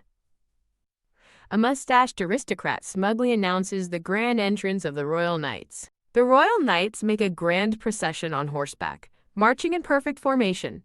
A charismatic, blonde-haired knight named Erno tosses a handful of gold coins to the adoring crowd. The commoners cheer with delight, eagerly reaching for the falling gold coins. A fellow noble furiously scolds Erno for his reckless behavior, but Erno casually dismisses his concerns. The emperor watches Erno's display with a look of stern disapproval. The emperor turns away, disgusted, as the nobles behind him watch nervously. A heavy hoof steps onto the cobblestone street, heralding a powerful arrival. A formidable figure in black armor and a long cape dismounts from their steed. The crowd stares in stunned silence as the mysterious figure approaches. The cloaked figure is revealed to be Duke Targa, his piercing red eyes fixed forward. The people in the crowd gasp in shock and fear. The emperor watches with a smug smirk, acknowledging that Targa has finally arrived. Targa rides slowly through the parting crowd, holding a small, wide-eyed Sira in his arms.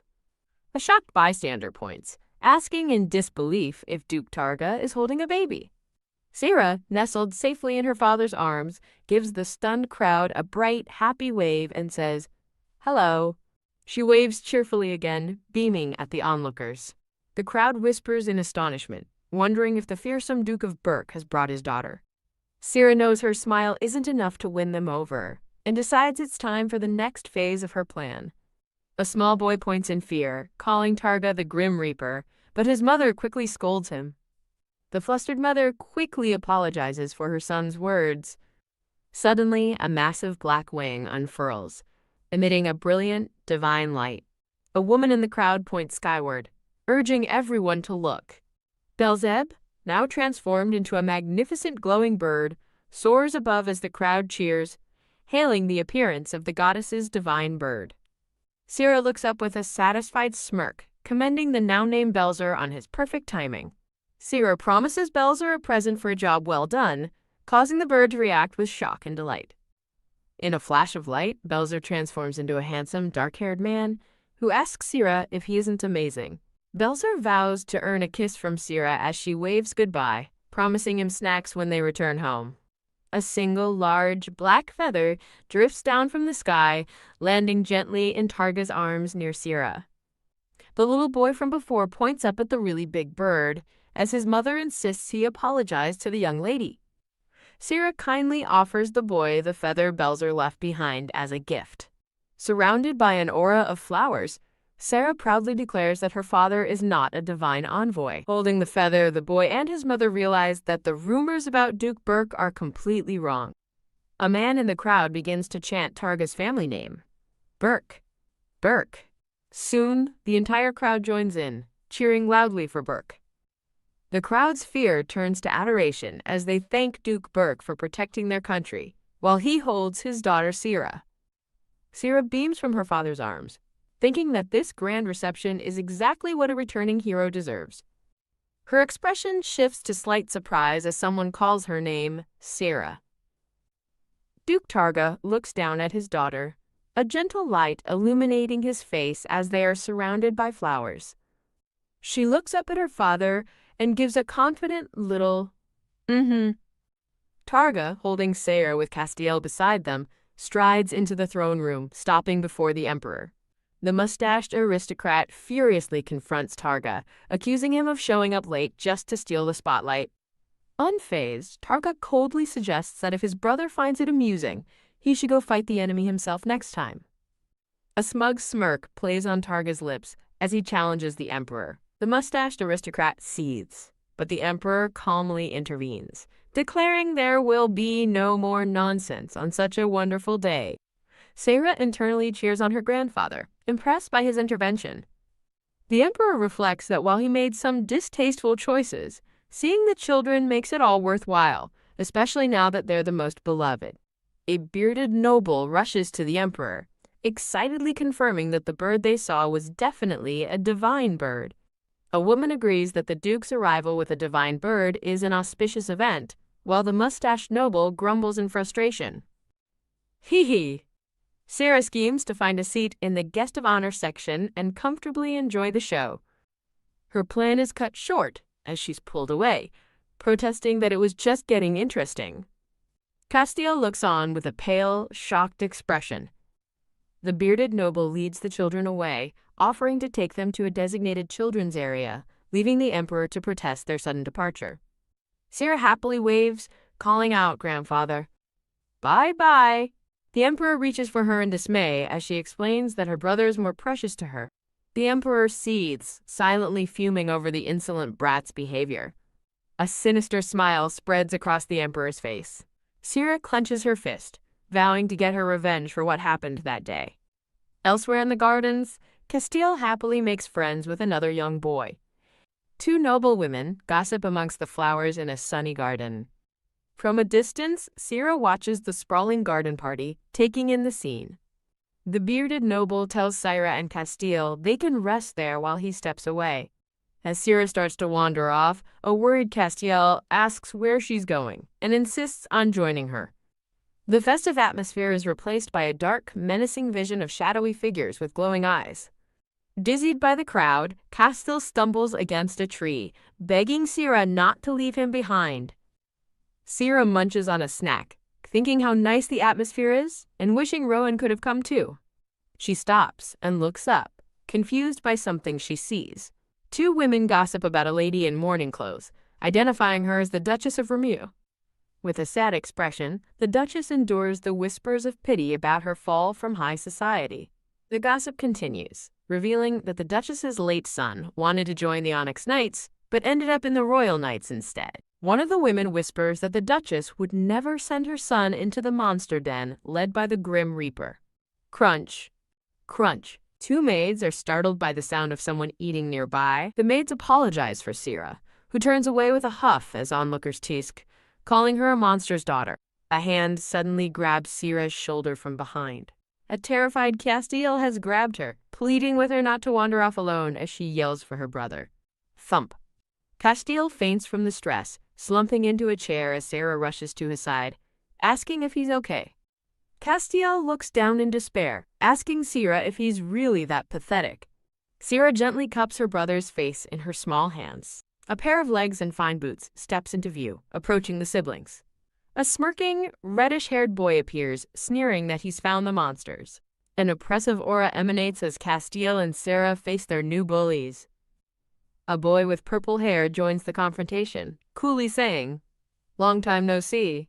The purple-haired boy taunts Castiel, calling him an eyeball monster, as Sarah realizes the troublemakers have found them. He then insults Castiel's clothes, asking if he's a beggar, prompting Sarah to fume silently about her precious outfit from Rowan. In the distance, two maids run across the lawn, shouting for the young masters to stop. A maid scolds a purple-haired noble boy for causing trouble, but he arrogantly boasts that his father is the Grand Duke. The purple-haired boy shoves Castiel, taunting him that a Grand Duke outranks a mere duke. After hearing his sister insulted, a furious Castiel leaps forward, shouting for them to stop talking about Sarah. Castiel stands protectively before Sarah, declaring she's his sister, as the bullies mock him for being crazy. Castiel glares with fierce determination, his eyes filled with protective rage. To defend his sister, Castiel grabs a nearby glass of water. Click. The water in the glass sloshes as he picks it up. With a look of intense focus, Castiel declares that Sarah is not a monster. Splash! Castiel hurls the water directly at the two bullies. The empty glass shatters on the ground as the water hits its mark. The drenched purple-haired boy points accusingly, shouting about being soaked. Sarah looks on in disbelief as Castiel denies that's what happened. The reddish-haired bully points angrily, calling them arrogant. The reddish-haired boy grabs Sarah's arm, accusing her of trying to run and tattle to her dad. Rip. The boy aggressively tears the sleeve of Sarah's dress. Castiel screams in horror, reaching out as he sees Sarah's ruined clothes. The bullies run away, taunting that they'll get there first. Waving mockingly, the two bullies laugh as they flee the scene. Castiel stares worriedly at Sarah and the torn fabric of her dress. Taking her hand, Castiel gently calls Sarah's name. Sarah decides to show her stupid brother how to properly deal with such bullies. The bullies run crying to their parents near the throne. The purple-haired boy sobs in his mother's arms as she scolds him for his behavior. The boys blame Castiel and Sarah for starting the fight, but their mother continues to scold them for misbehaving. Castiel and Sarah arrive before the throne, hand in hand, her torn dress on full display. Sarah looks ahead with cold, determined purple eyes.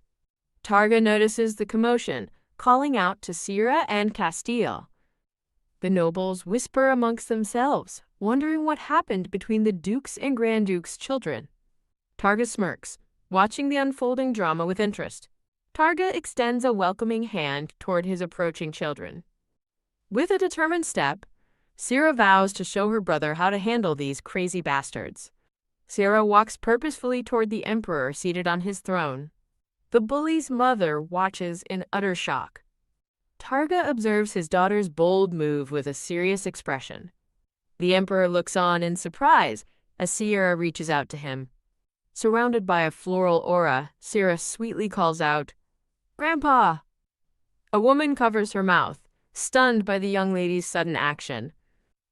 The emperor stares down at Sarah, speechless. Beaming, the emperor happily lifts Sarah into his arms. Cradling her, the emperor asks if she missed her grandfather this much, noting she requires attention. Sarah smiles contentedly, snuggling against her grandfather's robe. Sarah beams from the emperor's lap as the bullies and their family look on in stunned silence. The bullies stare in shock, muttering about her insolence. Sarah smirks, thinking that to her, anyone below the emperor is insignificant. She internally gloats about using her ex-boyfriend Belzer to orchestrate her father's grand entrance. Her plan worked perfectly before the countless watching nobles. Sarah smugly thinks that after seeing the emperor favor her, the nobles will know who to side with. Achoo! The emperor sneezes and frets that Sarah has caught a cold from being lightly dressed. Snuggled warmly in the emperor's royal blue cape, Sarah looks up. Sarah gives a heartfelt thank you to her grandpa, who smiles back at her fondly.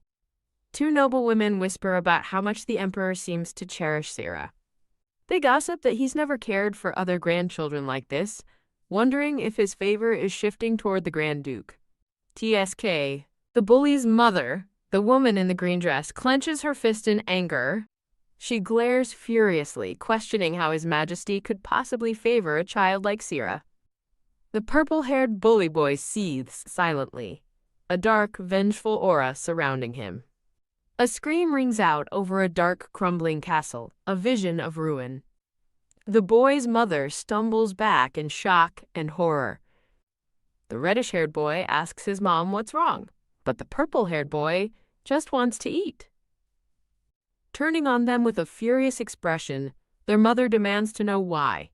She furiously scolds them for misbehaving and allowing that rat to win the emperor's favor, prompting the boys to apologize and flee. Thump. She screams for them not to run as they escape down the hall.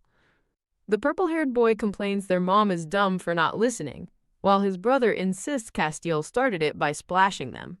The purple-haired boy argues Castiel threw the water, not just splashed it, while the other boy seems unsure. The reddish-haired boy pauses, a new thought occurring to him. He recalls the image of Castiel standing defiantly with his sister.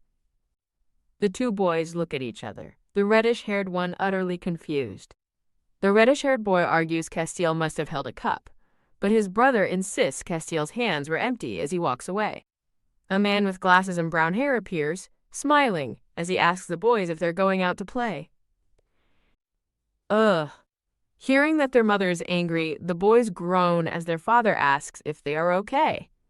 The purple-haired boy frantically denies responsibility, yelling that Castiel started it first. The man with glasses smiles calmly, telling his sons it wasn't their fault. Whew! The boys sigh in relief as their father asks who people would believe, them or Duke Targa's children. The reddish-haired boy agrees as his father puts a hand on his shoulder, saying something more is important. With a chilling smile, the man asks his sons to tell him what they were just talking about. The scene transitions to a bright, elegant room filled with pink roses. Whoa! A baby Syrah in a new frilly pink dress and bonnet gasps in awe. As Castiel notes their grandpa spruced the place up, Sarah dreams of living there, only to be interrupted by her father calling their names. Targa looks down at them, asking if they like it that much, while Sarah worries that he looks upset because she ignored him earlier. Sarah begins to crawl toward her father on the floor. Targa teases Sarah about hugging the Emperor so eagerly, as Sarah internally wonders if her father is sulking. Sarah thinks to herself that her grandpa is not just anyone. Presenting a black teddy bear to her father, Sarah thinks that the new toys must look nice to him. With a bright smile, she points and declares that her favorite toy is her dad. Targa is momentarily stunned into silence by his daughter's declaration. He turns to a shocked Castiel and asks for his opinion, and the flustered boy quickly agrees. Sarah internally celebrates, eagerly wondering if her ultimate move was successful. But her hopes fall as she sees her father's stoic expression, thinking he's as cold as ever. Sarah peeks up from the floor, watching her father's reaction. Targa kneels down, extending his hand toward her with a gentle expression. He lightly pokes her on the forehead, startling her. He then turns and gently pokes a blushing Castiel on the cheek, who enthusiastically agrees to the gesture. Sarah waves happily as white feathers float around her. She looks on in confusion as her brother approaches her. A worried Castiel gently takes Sarah's hands in his. He softly calls her name, blushing with a happy, relieved smile. Castiel anxiously asks Sarah if their father's gaze was hateful, needing reassurance that he just stared. Finding his worries odd, Sarah reassures her brother that their dad likes him. She grabs his arm, thinking that more importantly, there's something else she's curious about, her gaze falling upon a glass of water.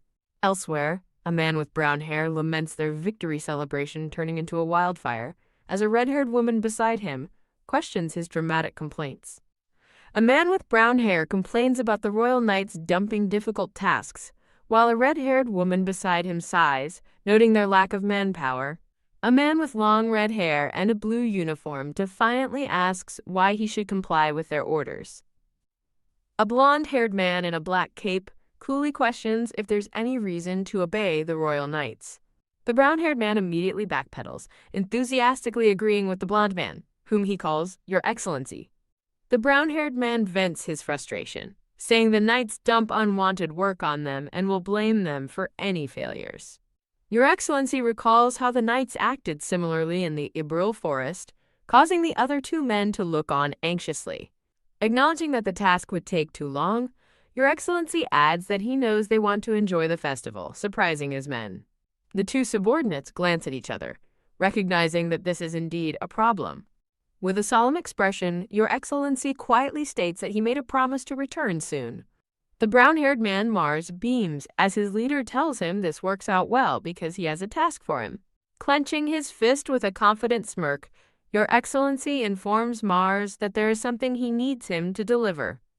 Surrounded by white roses, a little blonde girl in a white dress runs forward, excitedly calling for her brother. Her blonde brother holds a cookie. relieved that his sister is happily enjoying her own. Their peaceful moment is interrupted as a man in a brown uniform scoffs. Ugh, these beggars are here again? A brown-haired boy in a military-style jacket aggressively points, warning the other children not to play with him. The other children shrink back in fear, with one recalling her mother's warning and another worrying about turning into a monster. A boy with purple hair enthusiastically waves his friends on, telling them to hurry up. The blonde girl points back defiantly, and her surprised brother quickly agrees to her request for water. Looking down with a condescending smile, the brown-haired boy taunts them for whining like baby ghosts. Suddenly, his taunt is cut short as a small, determined hand grabs his own. He stares down in stunned silence, his mouth agape as he stammers, "Yee! You!" The little blonde girl points confidently, challenging him by asking, "What else?" With a sharp crack, the intricate toy car in the bully's hand begins to fracture. The toy explodes into dozens of pieces, leaving the brown-haired boy in complete shock. The shattered fragments of the porcelain car rain down around his feet. Staring down at the wreckage, he wonders in confusion why the toy suddenly broke. He gasps as his eyes widen in dawning horror. He recalls another time when toys were mysteriously broken, thinking this can't be happening again. The little blonde girl stands proudly over the broken pieces, beaming as she exclaims, "Yes!" Enraged by her defiance, the brown-haired boy lunges, screaming that he won't let the insolent brat get away with it. As he rushes toward the little girl, a hand suddenly appears as someone shouts for him to stop.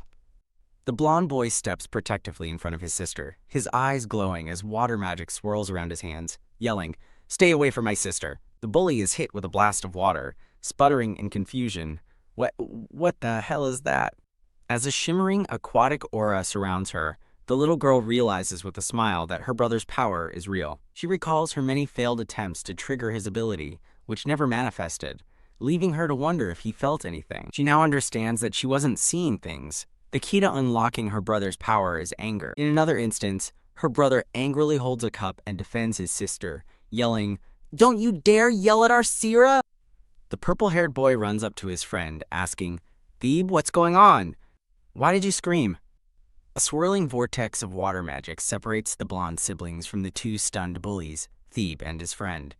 As her brother stands protectively before her, Sierra internally admits she orchestrated the confrontation to provoke his rare anger. Thebe and his friends stare in terror at the display of power, with the purple-haired boy stammering that it's like dark magic. The purple-haired boy furiously declares that they are both done for, deciding to target the little ghost first. With a surge of power, the blonde boy glares at them, warning fiercely, "Stay back!" He unleashes another wave of water magic, yelling, "I said stay back!"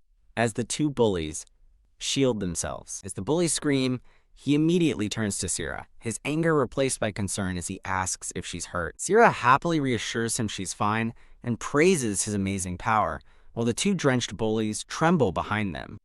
As Thebe complains about being soaked, a calm, older boy in a green coat with dark blue hair suddenly appears. The newcomer surveys the scene of his drenched and defeated younger brother, demanding to know what's going on. As a distraught Thebe tries to explain about the brats in the water, the older boy calmly interrupts, "I already know, Thebe."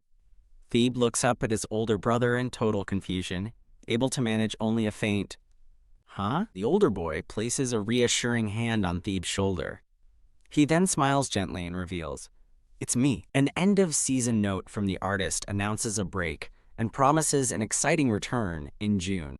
With a sinister smile and a dark aura, the older brother declares, "The one who sprayed water on you was me." He casually explains to Thebe that he thought they were fighting and was simply trying to break it up. To prove his point, shimmering blue water begins to swirl and coalesce in the palm of his hand. He effortlessly forms the water into a full glass and presents it, asking, "There. Do you believe me now?" Thebe and his friend are instantly relieved, exclaiming, "Whoa, I knew it! So it was you, brother!" Thebe admits he was terrified because he thought the monster, the blonde boy, had done it. He explains their shock was because they didn't realize it was his brother's power, not some unknown threat. Thebe's older brother stares ahead with a cold, sinister smile, remaining utterly silent. As his older brother leads the way, the purple-haired boy tells a sulking Thebe that they should go because he's hungry. Thebe childishly sticks his tongue out as he leaves. The blonde boy, Castiel, watches them go, his fists clenched in alarm.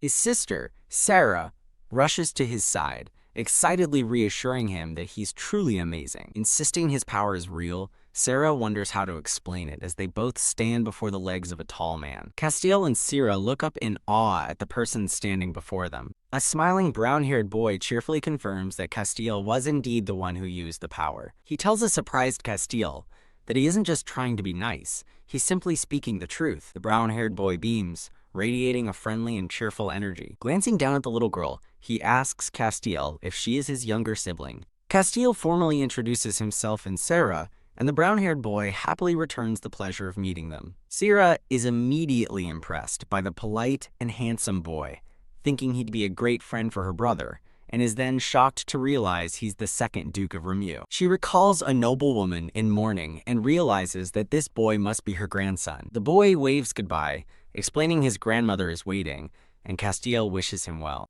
Castiel turns to his sister with a smile, asking if it's time to head back to the palace for her nap. Instead of answering, Sarah reaches out and touches the new boy's hand just as he turns to leave. Thinking her brother is silly, she resolves to show him the proper way to make powerful friends. Her strategy is simple. When meeting someone with power, you must grab their hand first without hesitation. She beams with pure, unadulterated joy at her successful maneuver. Sierra happily clutches the fabric of the boy's clothes. The scene shifts to a beautiful rose archway as someone begins to laugh. An older man with a gray beard fondly recalls how Sierra came to him to be held, even with her father standing right there. Speaking to two other men, he adds that he couldn't possibly have said no to her.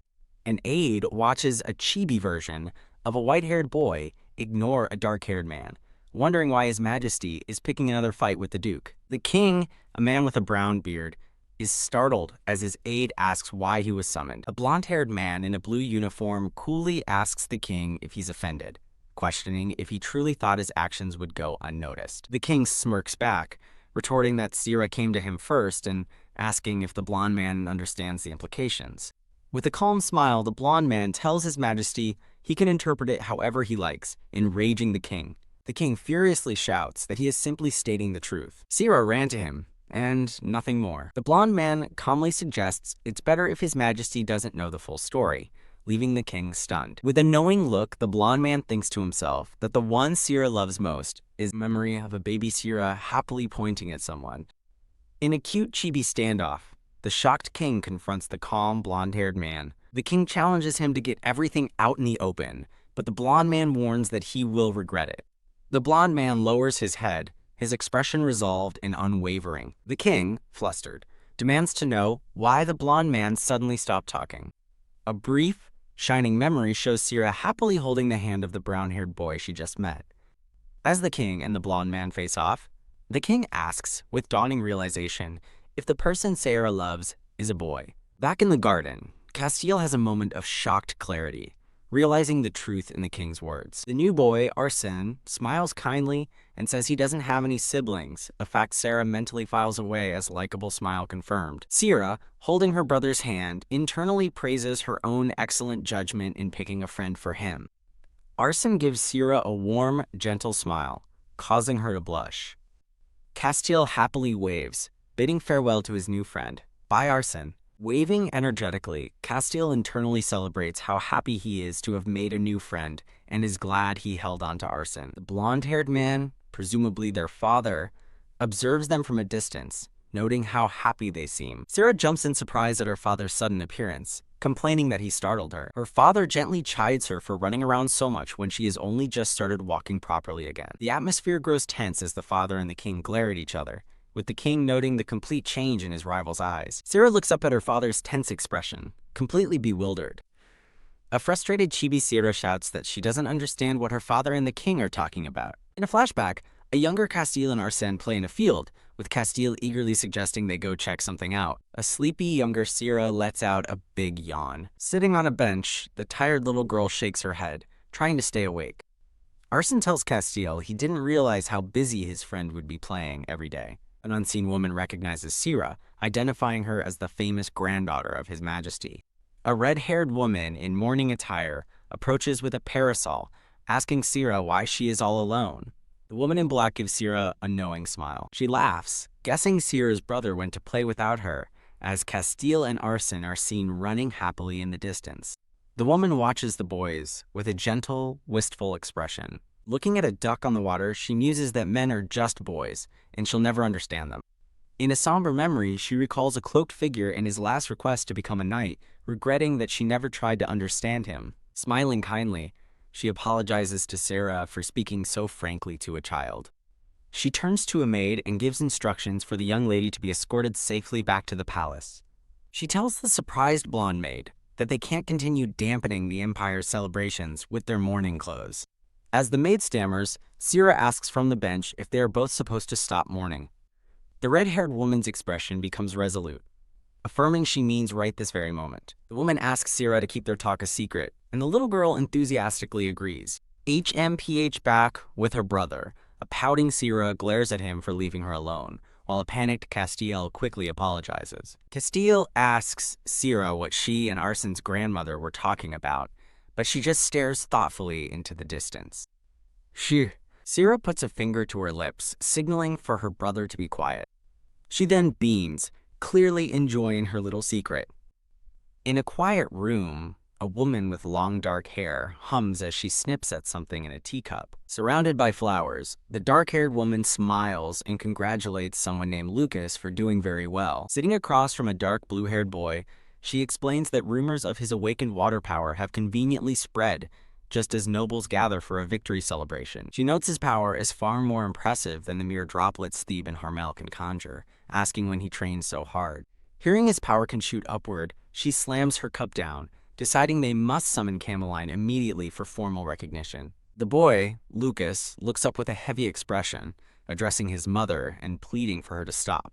From across the room, Lucas repeats his request for his mother to cease her planning. With a slight smile, Lucas says he'd prefer to train quietly and will only reveal his power once it's too strong for anyone to interfere.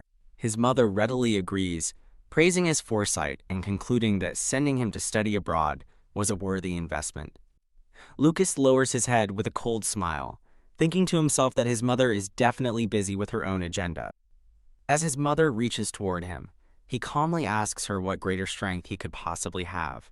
His mother laughs nervously and brings up a woman who recently lost her son, her own expression filled with grief. Lucas smiles warmly, confidently stating that because of her own loss, he is sure she will take good care of the other woman's son. Clasping her hands, his mother makes a vow, telling Lucas to trust her to make it happen. With a wide, determined smile, she says she will see him tomorrow and quickly departs. Lucas watches her leave with cold, calculating eyes.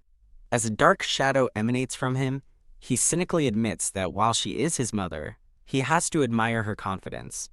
A red-haired maid suddenly appears from the shadows, addressing him as Lord Lucas. The maid presents 2 glowing red gems, confirming she has retrieved what he asked for. Lucas calmly takes one of the crimson gems from her. Holding the sparkling gem, he questions if its effect is guaranteed. He inspects the artifact closely, asking if there are any exceptions to its power. The maid explains it works by suppressing opposing powers, though very strong water magic might be difficult to contain. As another maid suggests a less risky method, mentioning the bloodshed caused by Lady Camellia, the red-haired maid sharply cuts her off.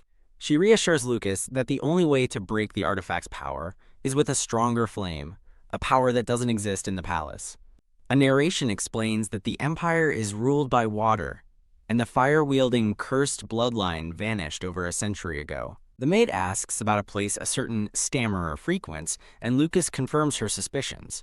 Holding the gem, Lucas notes that the festival will end in 2 days, setting a deadline for his mysterious plan. Clutching the glowing red gem, Lucas smirks, disappointed that the festival is already ending just as his plans are beginning. A blonde noblewoman in a grand hall furiously scolds a maid for failing to bring someone to her, demanding to know why she, the Grand Duchess, is being ignored. Grabbing the maid's uniform, the enraged Grand Duchess demands to know why the person is even there if she won't meet with her. The maid stammers that she saw the person speaking with Lady Burke, sending the Grand Duchess into a state of shocked fury. Thinking of a giggling baby Sarah, the Grand Duchess internally fumes, calling her an annoying little brat. Learning that Duchess Remu plans to leave in 2 days, the Grand Duchess clenches her fist, vowing to win the Duchess's favor before she departs. She resolves to use any means necessary, including flattery and gifts, to ensure Duchess Remu chooses her side. The Grand Duchess turns to her blonde maid, intensely asking if she has prepared the message she was instructed to deliver to her brother. A figure in a blue hooded cloak hums a tune while walking. The figure is revealed to be Sira, who hums happily as she looks back over her shoulder. Sira dances beside her brother Castiel, proudly explaining that she is copying the confident demeanor of Duchess Remu. A vision of Duchess Remu illustrates her noble grace, with narration describing her fearless and powerful aura, a true presence among nobility. As the children walk, a large boot steps in front of them, and an unseen man demands to know what they are doing. Their blonde-haired father appears with a stern look, questioning if they are sick or hurt. A deeply annoyed Chibi Sarah inwardly curses her idiot dad for his cluelessness. Sira turns away in a huff as Castiel translates her mood, telling their father he's too loud and that she'd like some quiet. Her father leans closer, asking if there's anything she needs. Sarah internally laments that her father has neglected her, recalling a time she watched from afar as he stood with another woman. A mischievous glint appears in Sira's eyes as she decides this is the perfect opportunity to train her neglectful father. Her thought is emphasized again, confirming her intent to use this moment to teach him a lesson. Sira approaches her father and Castiel, ready to put her plan into action. Looking up at her father with a serious expression, she decides to test his reaction first. With Castiel as her mouthpiece, Sira declares she doesn't care for material things and only wants an apology, but her father cleverly counters by offering her a tiara instead. A cute standoff ensues. As a stubborn-looking chibi, Sira faces her smirking chibi father. Her father smiles slyly, reminding her that she just claimed she didn't want anything. A flustered Sarah admits to herself that his offer of a tiara nearly made her abandon her principles. Two uniformed men, one with dark hair and one with red hair, arrive at the door, with the dark-haired one eagerly announcing he's been waiting for this moment. One of the men presents a pink, ornate box to Sira, whose eyes widen in amazement. He opens the box to reveal a magnificent, sparkling tiara, asking for her opinion. Sira is utterly captivated by the beautiful tiara, whispering in awe. In a tender-framed memory, her father gently places the new tiara upon her head. Sira beams with pure joy, proudly modeling her beautiful new crown. The red-haired aide asks his silent master why he kept so many jewels buried and unused for so long. The father sternly tells his red-haired aide to be mindful of his words in front of the child. Now wearing the tiara, Sira curiously asks about the buried jewels, while the aide worries about their secret being exposed. The dark-haired aide tries to ease the tension, but the father coldly states he dislikes things buried beneath a monster's grave. The red-haired aide reveals his concern stems from overhearing maids named Lady Thebe and Lady Harmel constantly criticizing Sira. Her father smirks, finally understanding the source of his subordinate's anxiety. He turns his attention back to Sira with a confident and reassuring expression. A close-up captures his knowing and confident smile. He assures his aide that Sira is strong and won't be defeated by mere gossip, as Sira listens with newfound understanding. Wow! The next day, a massive, brilliant coliseum is bathed in a pillar of heavenly light. Two small boys in matching sailor outfits run excitedly, with the younger one shouting for his big brother to wait. The Grand Duchess stands elegantly in a stylish blue and white dress, framed by white roses. Yahoo! The Grand Duchess shouts in frustration as the two boys, whom she calls rascals, hastily run past her in the crowd. She approaches a man with a prominent mustache, addressing him as dear. Lucas's mother, followed by two children, confidently declares that their simple attire gives them an advantage to impress the nobles and outshine everyone else. The Grand Duchess conceals a determined smile behind her lace fan, ready for the day's events. A soft glowing memory shows two children sharing a close, tender moment. A beautiful montage shows the blonde father holding a radiant Sarah in a pink dress and a new, more elaborate tiara, with Castiel happily holding his hand. In a crowd of nobles, two women gasp in amazement at Sarah's tiara, exclaiming over its pink diamonds and massive carrot size. Whispers spread through the crowd as nobles speculate on how the Duke, whose estate is rumored to be in ruins, could afford such a jewel. Held in her father's arms, Sira internally celebrates, thrilled that everyone is finally speaking well of her dad. Hiding behind a fan, a blonde noblewoman recalls how the Duke doted on Sira, a kindness her own husband never showed her. The gossiping women continue, marveling at the Duke of Berk's unexpectedly gentle side as they watch him with his daughter.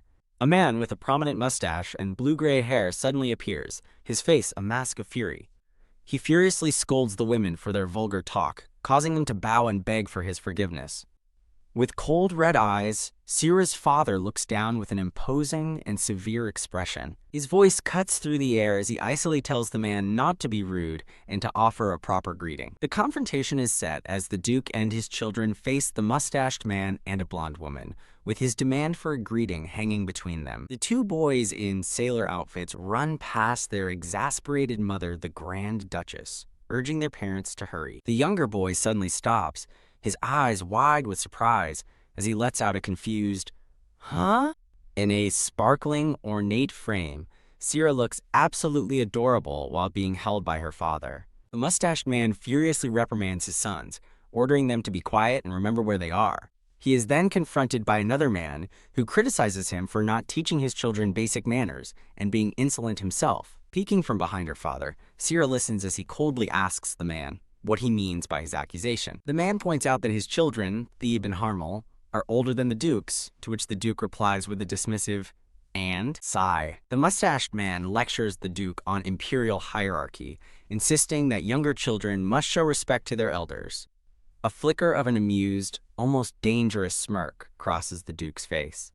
The mustached man is aghast that the Duke is laughing at him, as the Duke calmly calls to Castiel and Sarah. Sarah and Castiel look up at their father, and Castiel timidly confirms he is listening. With a chilling look, the Duke instructs his children to respond in kind to anyone who treats them like bugs or tools. He continues, advising them to crush their enemies so thoroughly they will never dare to bother them again, shocking the mustached noble. Turning his back on the stunned man and his children, the Duke announces it's time to leave as the javelin event is ending.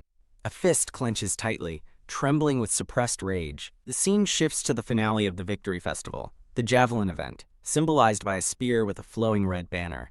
In a massive stadium, the rules are explained. Contestants must throw a javelin through 9 rings to win. The narration reveals a legendary 10th ring held by a statue of the water goddess, a target no knight has ever reached. Sarah looks on, listening as a nearby woman confirms the incredible difficulty of the event. With a cute yawn, Sira realizes this legendary challenge is the source of the royal knight's prestigious reputation. From a distance, the blonde Grand Duchess watches the Duke's family with a stern expression, as a sleepy Sira dozes in her father's arms. The Grand Duchess bites her lip, internally fuming that the situation is absurd. Her thoughts turn to Sira's magnificent tiara, as she wonders where they could have possibly acquired such a treasure. Nearby ladies gossip that the stunning piece of jewelry might even attract the attention of the powerful Duchess from Mew. The Grand Duchess grips her fan tightly, convinced the tiara is a blatant attempt to curry favor with the Duchess. The crowd's attention is captured by a sudden announcement heralding the arrival of His Majesty, the Emperor. A knight in shining armor commands the entire stadium to rise for the Emperor. An elderly man with white hair and a beard makes a grand entrance, his royal presence commanding the space. Sarah, wearing her sparkling tiara, stands quietly before her father. The Emperor's stern face breaks into a wide smile as he joyfully greets our Sira and sweeps her into a hug, to which she happily cries, "Grandpa." Hee hee. Sira giggles with pure delight, surrounded by a flourish of happy yellow flowers as her grandfather embraces her. Holding Sira aloft, the Emperor playfully scolds her for hiding such a beautiful tiara and not wearing it sooner. The mustached noble, Erno, leans in and quietly suggests to the Emperor that they should investigate the origin of the jewels. Erno smirks derisively, questioning how Targa, the Duke, could possibly afford such a lavish gift. The Emperor looks thoughtfully toward the Duke, Targa, who stands silently under the scrutiny. A man with dark blue hair steps forward, agreeing with Erno and addressing the Emperor as father. The Emperor rebuffs the accusation, defending Targa's right to buy his daughter a gift and reminding them he started his dukedom with nothing. Narration explains Targa refused all assets, accepting only a rundown castle and insufficient funds, choosing hardship over imperial wealth. Erno presses his case, arguing that Targa left because he was sick of the palace, making his sudden display of wealth highly suspicious. A man with brownish gold hair voices a dangerous suggestion, and an ominous thought hangs in the air. Is Targa being accused of colluding with the enemy? A voice furiously demands Targa reveal the origin of the jewels.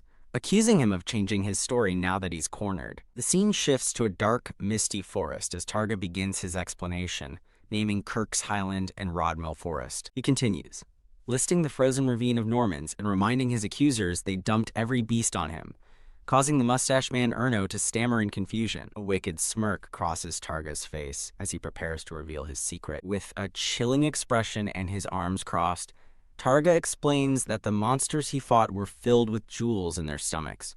A vivid flashback shows a beast being sliced open, its innards spilling out a treasure trove of magnificent, sparkling jewels. Targa stares down his accusers with a terrifyingly confident smile, his red eyes gleaming with menace. What? The mustached noble, Erno, recoils in absolute shock and disbelief at the revelation. Targa explains that beasts consume pure energy crystals, which become part of their bodies, a fact Erno calls absurd, until Targa mentions finding a beast poised to attack Erno's own estate. The surrounding nobles gasp as a man asks in disbelief if there are really gemstones inside the beasts. The man continues, realizing that for defeating such savage beasts, Duke Burke should be rewarded, not questioned. Erno retorts that Targa was underhanded for not reporting it, while the dark blue-haired man urges his father, the Emperor, to demand the remaining jewels be turned over. The dark blue-haired man points aggressively, insisting the gems are located in a war zone, and thus belong to everyone who fought. The red-haired aide grits her teeth at the man's audacity, but Targa silences her with a single word. Enough! Targa grabs the dark blue-haired man by his collar, coldly stating that the nearest location to find more jewels is right here. He challenges his opponents, coolly inviting them to take the jewels if they possess the skill to do so. With a confident smirk, Targa dismisses their claim, asking what does it matter who found them first. He delivers a chilling warning that the moment they step into that forest, half of them will die, shocking a nearby blonde knight. Targa clarifies that their inexperience against the beast's poison, miasma, and rot means they won't survive the hunt. Erno takes a frightened step back as the weight of Targa's threat sinks in. With his red cape billowing, Targa makes a stunning announcement. The Onyx Knights will no longer participate in beast extermination. His loyal red-haired and dark-haired aides bow deeply, affirming their obedience to his command. The dark blue-haired man erupts in fury, demanding to know what Targa is saying. He accuses Targa of using the people's lives as leverage and betraying his knightly duty. The Emperor finally intervenes, stepping between his son and Targa to declare an end to the confrontation. His son protests that Targa is being arrogant, but the Emperor wisely questions the need for such conflict on a celebratory day. The scene transitions with the sound of a triumphant golden trumpet against a brilliant blue sky. A fanfare sounds as the camera reveals a festive marching band. The view expands to show the massive, cheering crowd filling the Colosseum for the main event. An ornate box is presented, containing the medal to be awarded to the greatest knight in the Corona Empire. As Targa prepares his javelin, Erno wishes him luck in the upcoming war, while the rules for victory are explained. The entire stadium erupts in a massive cheer. The mood softens as the Emperor holds Sira on his lap, smiling as she happily eats a cookie. The Emperor chuckles, asking the oblivious Sira if she understands what he's just done for her sake. He takes a bite of the cookie Sira offered him, his eyes closing in enjoyment. A delighted Chibi Emperor declares the cookie tastes better because it's from Sira, who notes how much he's enjoying himself. Watching them, Targa's expression becomes heavy with a deep, unspoken sorrow. Suddenly, Erno leaps to his feet, cheering in amazement as a contestant passes through 9 rings. Sira gasps, nervously biting her glove as she wonders how anyone could be so skilled. Castiel rushes to her side, pointing to the arena and urging her to look. A lone figure stands on the field before a brilliant sphere of light, ready for the final challenge. On a blood-red background, narration describes this figure as a feared monster who swept the continent, a veritable Grim Reaper. With fierce determination, Sarah silently cheers him on, hoping he will show them all his true power. Her heartfelt wish echoes across a dark and chaotic background. An announcer introduces the final contestant, His Grace, the Duke of Burke, as Targa stands alone on the field, javelin in hand. Sira looks on with worry etched on her face, her small voice whispering, "Dad!" The Grand Duchess smirks behind her fan, certain that Targa is about to be humiliated in front of everyone. Her son confidently declares there's no way Targa can match his father, claiming the outcome is obvious. Sira clenches her fists, admitting they might be right, but resolving that her dad must make it through at least 9 rings. The ultimate challenge is revealed, a glowing statue of the water goddess, holding the legendary 10th ring, the only true path to victory. A finger gently touches an old photograph of the goddess statue, a halo of light glowing on its surface. A woman tells a young Sira that no one has ever passed through the 10th ring, as it requires a divine power beyond human reach. Sira's eyes widen as she learns the legend.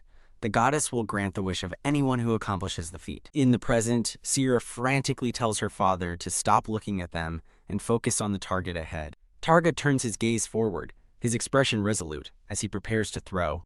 With a powerful leap, Targa launches the javelin, his eyes blazing with fierce determination. The Grand Duchess, her son, and the mustached noble Erno watch in stunned silence. Sira clasps her hands together, her face filled with hope and anxiety. The javelin flies true, perfectly aimed at the legendary 10th ring held by the goddess statue. With a flash of divine light, the javelin passes cleanly through the final ring, achieving the impossible. A noblewoman gasps in shock as an announcement confirms the Duke of Berk has passed every single round. Tears well up in Sira's eyes as she watches her father's incredible achievement. The Emperor, holding Sira, places a finger to his lips, signaling for her to watch what happens next.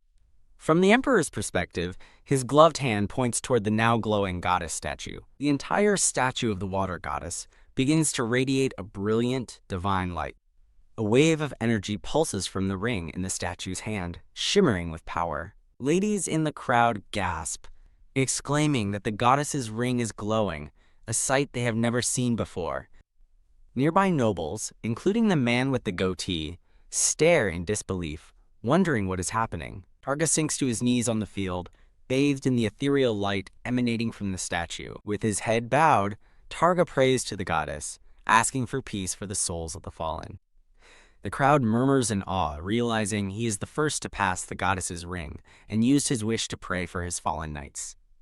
The Grand Duchess grits her teeth in fury. Overwhelmed with pride and emotion, Sira joyfully calls out to her dad. The camera lens flares, symbolizing a moment of pure triumph and glory. Sira proudly declares that her dad is the tournament's winner as he raises a triumphant fist to the cheering crowd. The Grand Duchess's son screams in outrage, questioning how his dad could have lost. He continues his tantrum, refusing to believe his father, a Grand Duke, could lose to a mere duke, while Sira looks on with disdain. Ha! Sira slumps over, completely drained now that the intense match is over. Her father's voice gently asks why she's struggling to stay awake, telling her to just sleep. A smiling Targa approaches his children, his figure surrounded by a gentle, flowery aura. He calls out, Sira, and she looks up, happily shouting, "Daddy." Targa places the ornate winner's medal around his daughter's neck. Sira looks down at the shining medal in her hands with wide, curious eyes. Castiel excitedly explains that it's a laurel medal, a symbol that means she is the best knight. Sira, now on the Emperor's lap, presents the medal back to her father, insisting that she really loves it. The Emperor chides Targa, asking if he's just going to stand there and watch his daughter. Targa looks down at his family, his expression somber and thoughtful. Deciding to give them a moment alone, Sira grabs Castiel's hand to leave, but he resists. Wah. Castiel starts crying that he wants a medal too, as Sira wonders why he's still upset. As the children walk off, the red-haired Duchess Remu watches them with a fond, knowing smile. The Grand Duchess spots her and calls out, "Duchess Remu." She rushes over, eagerly asking the Duchess if she enjoyed the match. The Duchess coolly turns away, but the Grand Duchess stops her, pleading for her to take a moment to talk. Duchess Remu agrees to a brief moment, assuring the Grand Duchess it will be worthwhile. A woman with long dark hair arrives, sighing with a weary but pleasant smile. The dark-haired woman approaches, apologizing to Duchess Remu for the chaotic event. Her comment about the noisy event enrages the Grand Duchess, who furiously asks what she just said. Hehe. Duchess Remu chuckles from behind her fan, observing that the two of them seem to have more to discuss. As Duchess Remu begins to take her leave, the Grand Duchess stops her again, insisting she has something to show her. Click. The Grand Duchess opens a small velvet box, revealing a magnificent jeweled ring inside. Duchess Remu looks down at the gift with a cool, appraising gaze, questioning why she's being offered such a rare gem. A blonde-haired woman in a blue dress politely tells Duchess Remu she doesn't think she's the right person to receive such a gift. Duchess Remu apologizes, stating that nothing would please her right now, while the blonde woman looks on with a pained expression. The dark-haired woman observes that a jewel couldn't possibly fill the depth of the Duchess's insight. The dark-haired woman then extends a friendly invitation for the Duchess to visit her palace and browse her collection at her leisure. Shaking her head gently, Duchess Remu declines, asking Lady Melissa not to take it the wrong way. Duchess Remu calmly explains that golden jewels mean nothing to her, as they cannot help her obtain what she truly desires. Turning to Sira, the Duchess says she is glad she got to say goodbye to the little princess. The grandmother leans down, apologizing to Sira for the embarrassing behavior of their family, while Sira wonders why her grandmother is still so shy around her. The grandmother then lovingly compliments Sira, telling her that the tiara suits her perfectly. She reminds Sira to take good care of the precious item, just as a maid announces that the Duchess's carriage has arrived. Sira's thought, "Grandma," echoes with affection, catching the Duchess's attention. Looking up with determination, Sira offers her precious tiara to her grandmother, exclaiming, "Take this." The touching moment is captured in a beautiful, ornate frame, showing little Sira offering the tiara to her grandmother. Holding the tiara, the grandmother looks down in astonishment, asking Sira why she would give this to her. A ribbon flutters, as a voice urges the Duchess to please wait. Sira beams with pure joy, proudly presenting the golden laurel medal her father won. The grandmother is visibly stunned and moved by the unexpected, heartfelt gesture. She holds the heavy medal in her hand, her expression softening as she gazes at it. The Duchess fondly recalls that her own child used to speak with the same earnest habit. A memory flashes of a man, likely her son, with his hand over his heart, radiating a similar sincere light. Sira watches her, smiling with pure, unconditional love. The grandmother gently places the winner's medal around her own neck. The grandmother admits she's never received such a gift and is unsure how to express her gratitude, leaving the other two women speechless. From above, the blonde woman's voice reveals her true feelings. She is truly disappointed. She laments that she never expected such a thing from Duchess Remu, whom she believed had unparalleled judgment, regardless of a child's pitiful circumstances. Duchess Remu smirks faintly behind her veil, having heard every word. Standing tall with the medal now around her neck, she places a hand over her heart, her decision made. "What?" The blonde woman shouts in disbelief, demanding to know what the Duchess is saying. As she begins to walk away, the Duchess states that there are those more pitiable than a mother who has lost her son. She continues, explaining that in meeting nearly every noble in the empire, she has seen many things. She then places a gentle hand on Sira's head, declaring that the most pitiable person she has met is the young lady standing right there. Looking back at the stunned women, the Duchess adds a final, cryptic warning that the festival is not yet over. A hand gently rests on Sira's shoulder, and she looks up with wide, curious eyes. The Duchess smiles warmly, holding the tiara that Sira had offered her. As the man's hand pats her head, Sira quietly insists that she is not pitiful at all. The scene transitions to the Grand Palace the following day. Erno slams his hand on a table, exclaiming to his brother that the situation is serious. In a wide view of the meeting room, Erno angrily asserts that Targa clearly planned the entire spectacle from the very beginning. He scoffs, dismissing Targa's victory as trickery and questioning how a lowly brat could possibly pass through all the rings. The dark blue-haired man coolly replies that's why he told their father to pass them all, prompting Erno to yell back, "If it's so easy, then why didn't you enter the competition, brother?" A blonde-haired woman at the table reaches out to calm Erno down. She agrees with Erno's sentiment, admitting she was left speechless when Targa placed the medal on Sira. She theorizes that a child couldn't have come up with such a ploy, suspecting the Duke coached them in a terrifying and disgraceful scheme. Thump! Erno hits the table again, declaring they must come up with a solution to this problem. He insists they must eliminate Targa before the situation spirals further, to which the dark blue-haired man calmly agrees. The dark blue-haired man points out the difficulty, questioning how they can corner Targa when he is currently being celebrated as a war hero. Erno thinks for a moment, then suggests they could use Targa's previous request for spoils of war against him. Tisk. The blue-haired man dismisses the idea, warning that while they could accuse Targa of hoarding rewards, a full investigation would expose their own misdeeds. Erno presses his brother for better ideas, but the blue-haired man simply advises him to calm down and take things one step at a time. Sighing, he admits they must be prudent, as Targa's reputation is so clean that there isn't a single speck of dust to find on him. The dark blue-haired man, now wearing glasses and a vest, smiles faintly while examining a pink ribbon as a dark-haired woman watches him from across the room. At a sparsely populated grand dining table, someone calls out, "Lucas?"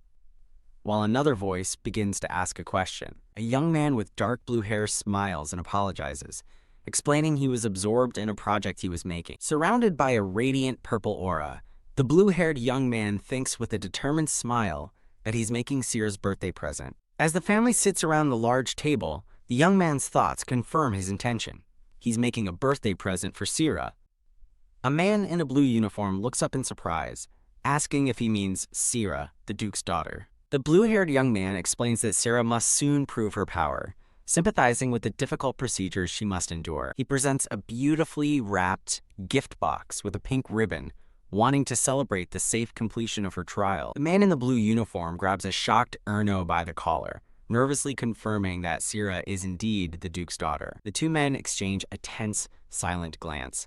A veiled woman with dark green hair looks on with concern as an unseen person clears their throat, agreeing that proof is necessary. The veiled woman bites her lip, her expression filled with anguish and fear. Her mind races in panic as she desperately wonders what she should do. The scene shifts to an enormous mansion as a voice shouts in disbelief, asking if someone was pecked by a bird. A dark-haired young man with a scratch on his cheek smiles charmingly and confirms that, yes, he was. He recounts how a bird flew over and pecked him as he was getting out of his carriage, while Castiel asks what kind of bird it was. Showing a scratch on his arm, he describes the bird as pitch black, with surprisingly long wings. As he recalls its sharp beak, Sierra shudders in terror, remembering the menacing bird and thinking, "That damn Belzer." Castiel mentions seeing a similar bird at their house, but before he can say more, Sierra clamps a hand over his mouth with a shriek. "Wah!" Castiel cries out, looking at his scratched hand while Sierra tells him to worry about his own injury first. The dark-haired young man smiles fondly, observing how well the two siblings seem to get along. He continues to watch them, commenting that unlike most siblings he knows, they are always together. He gently pats Sierra's head, telling Castiel that he's learned how cute babies can be thanks to him. He suddenly stops, pulling his hand back with an "Ah!" He hesitates for a moment, unsure how to proceed, as the two children look up at him. He joyfully pats her head again as Sierra proudly declares that after dealing with Belzer, a little scratch is nothing. From inside, two men watch the children playing by the window, one of them pondering what happens once they leave. The two men, Targa and the Emperor, glare furiously, seething at the audacity of the little brat and tiny thing. The scene focuses on the dark-haired boy with glasses, identified as the young lord of House Remu, soon to inherit his title. The Emperor looks on thoughtfully, remarking to Targa that knowing this information is good. Targa turns with a sharp gaze, clarifying that it's good because of his own children. He explains the importance of House Remu's social standing and how their children's friendship will benefit Castiel and Sierra's future. The Emperor crosses his arms and concedes that having a good friend is never a bad thing for his grandchildren. Targa looks on with a faint, knowing smile and a glint of determination in his red eyes. Targa makes a face as the Emperor laughs heartily beside him. The Emperor suggests that Targa could take on a role in something like foreign affairs or national defense. Thump. Targa's hand slams down on a table as he begins to speak. With his back turned, Targa looks conflicted, while the Emperor urges him to consider the offer. An aide rushes into the room, apologizing to the Emperor for the sudden interruption. The aide approaches the two men, preparing to deliver an urgent message. Targa's eyes narrow, as the aide clarifies that the message is not for the Emperor but for the Duke. The aide announces that a formal request has been received from the Council of Elders to verify Lady Sierra's power. The scene transitions to a magnificent, towering castle basking in golden light. Targa angrily clutches a crest on his uniform, calling the council members insolent fools. Seated on his throne and radiating fury, the Emperor roars, demanding to know how they dare question whose granddaughter she is. Recalling an image of Sierra's mother holding her as a baby, Targa realizes the council used his victory to force the issue. Targa understands the council's true goal: to use an illegitimate child to undermine the emperor's authority. Targa gazes somberly at the memory of his late wife and their infant daughter. In the memory, baby Sira's tiny hand clutches his shirt as if to reassure him not to worry. With intense determination in her wide purple eyes, Sarah passionately declares that she really is his daughter.